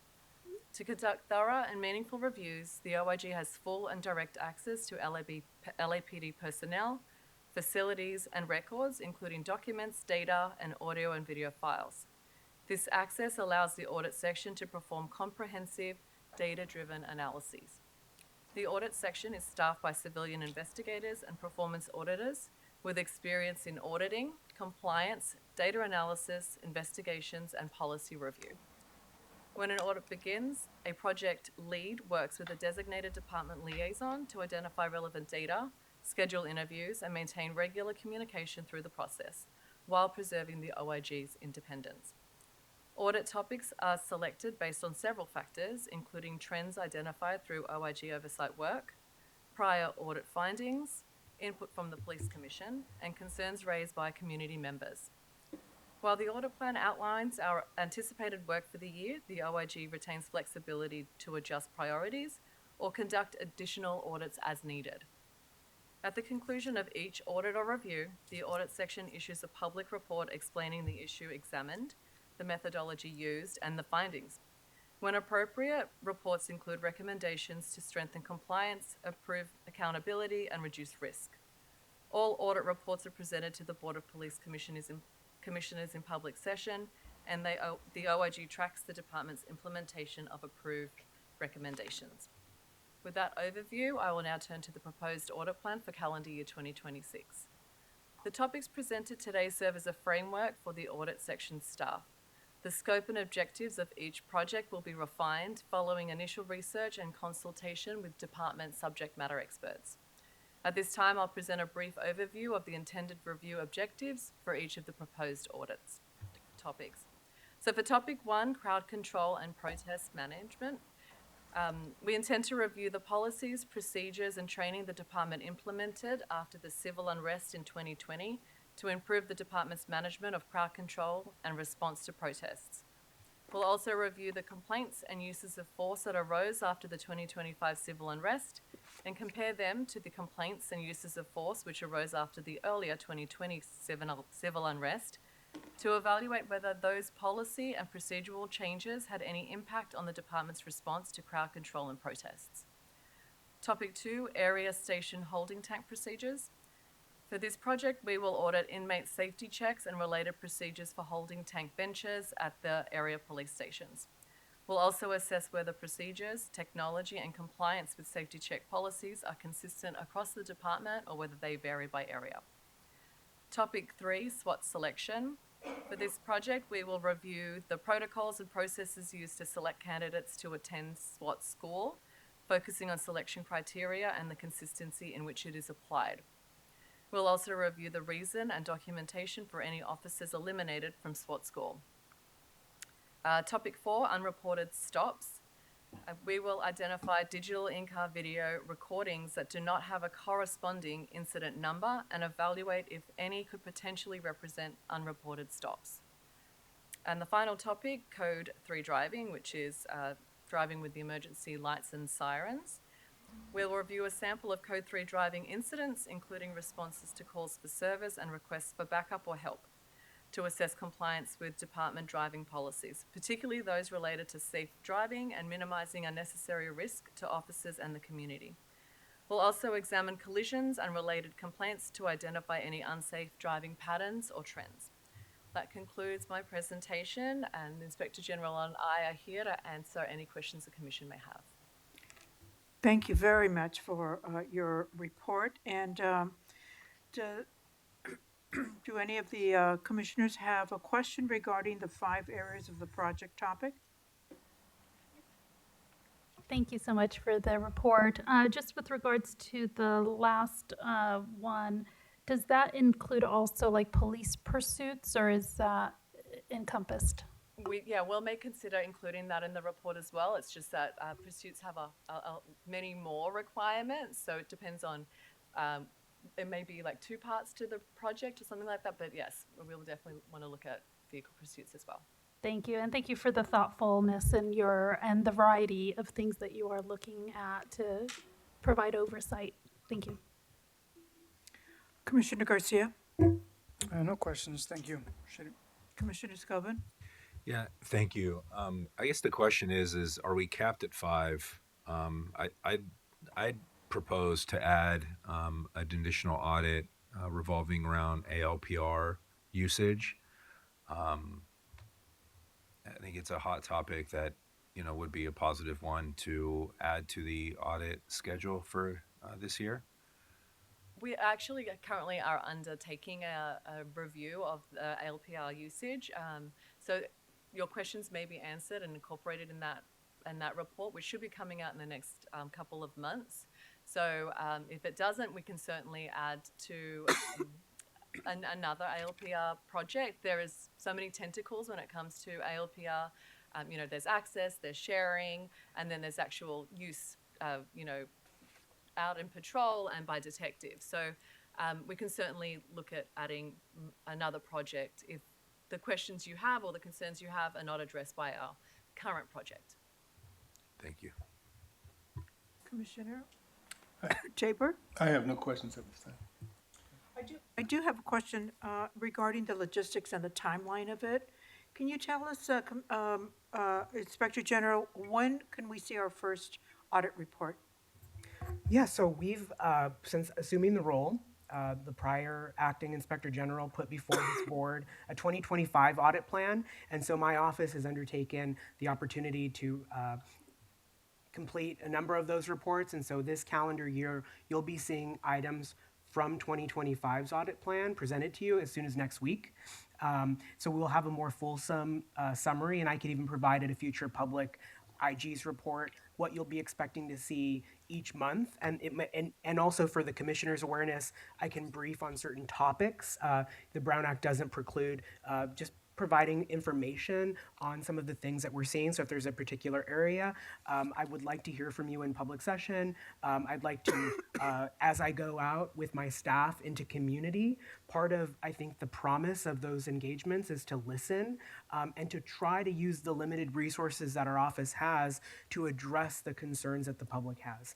We have limited resources, but we have to be strategic in how we have the access to information and the tools to issue findings that this board can consider and potentially make recommendations to change policy. So that's the number 5 is not a cap. It actually allows us to be responsive to the concerns that you might see throughout the year.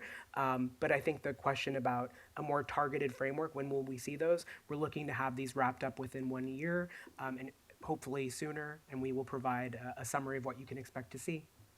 Okay, thank you very much. Thank you again. All right, Madam Secretary? The recommended board action for item 5E is to approve the Inspector General's report. Do we have a commissioner to move the motion? Yes. The Board of Police Commissioners approve Do we, the attached Office of the Inspector General's annual audit plan for calendar year 2026. do we have a second? A second. All in favor, say aye. Aye. Okay, motion passes. Thank you. The Board Okay, of- we proceed now to closed session. The Board of Police Commissioners will now recess into closed session to discuss Agenda 6A1 and 6B1 in accordance with Government Code 54957. Thank you, Madam Secretary. Madam President, please let the record reflect that we're back in open session, and we'll have a report out by the Executive Director. Thank you.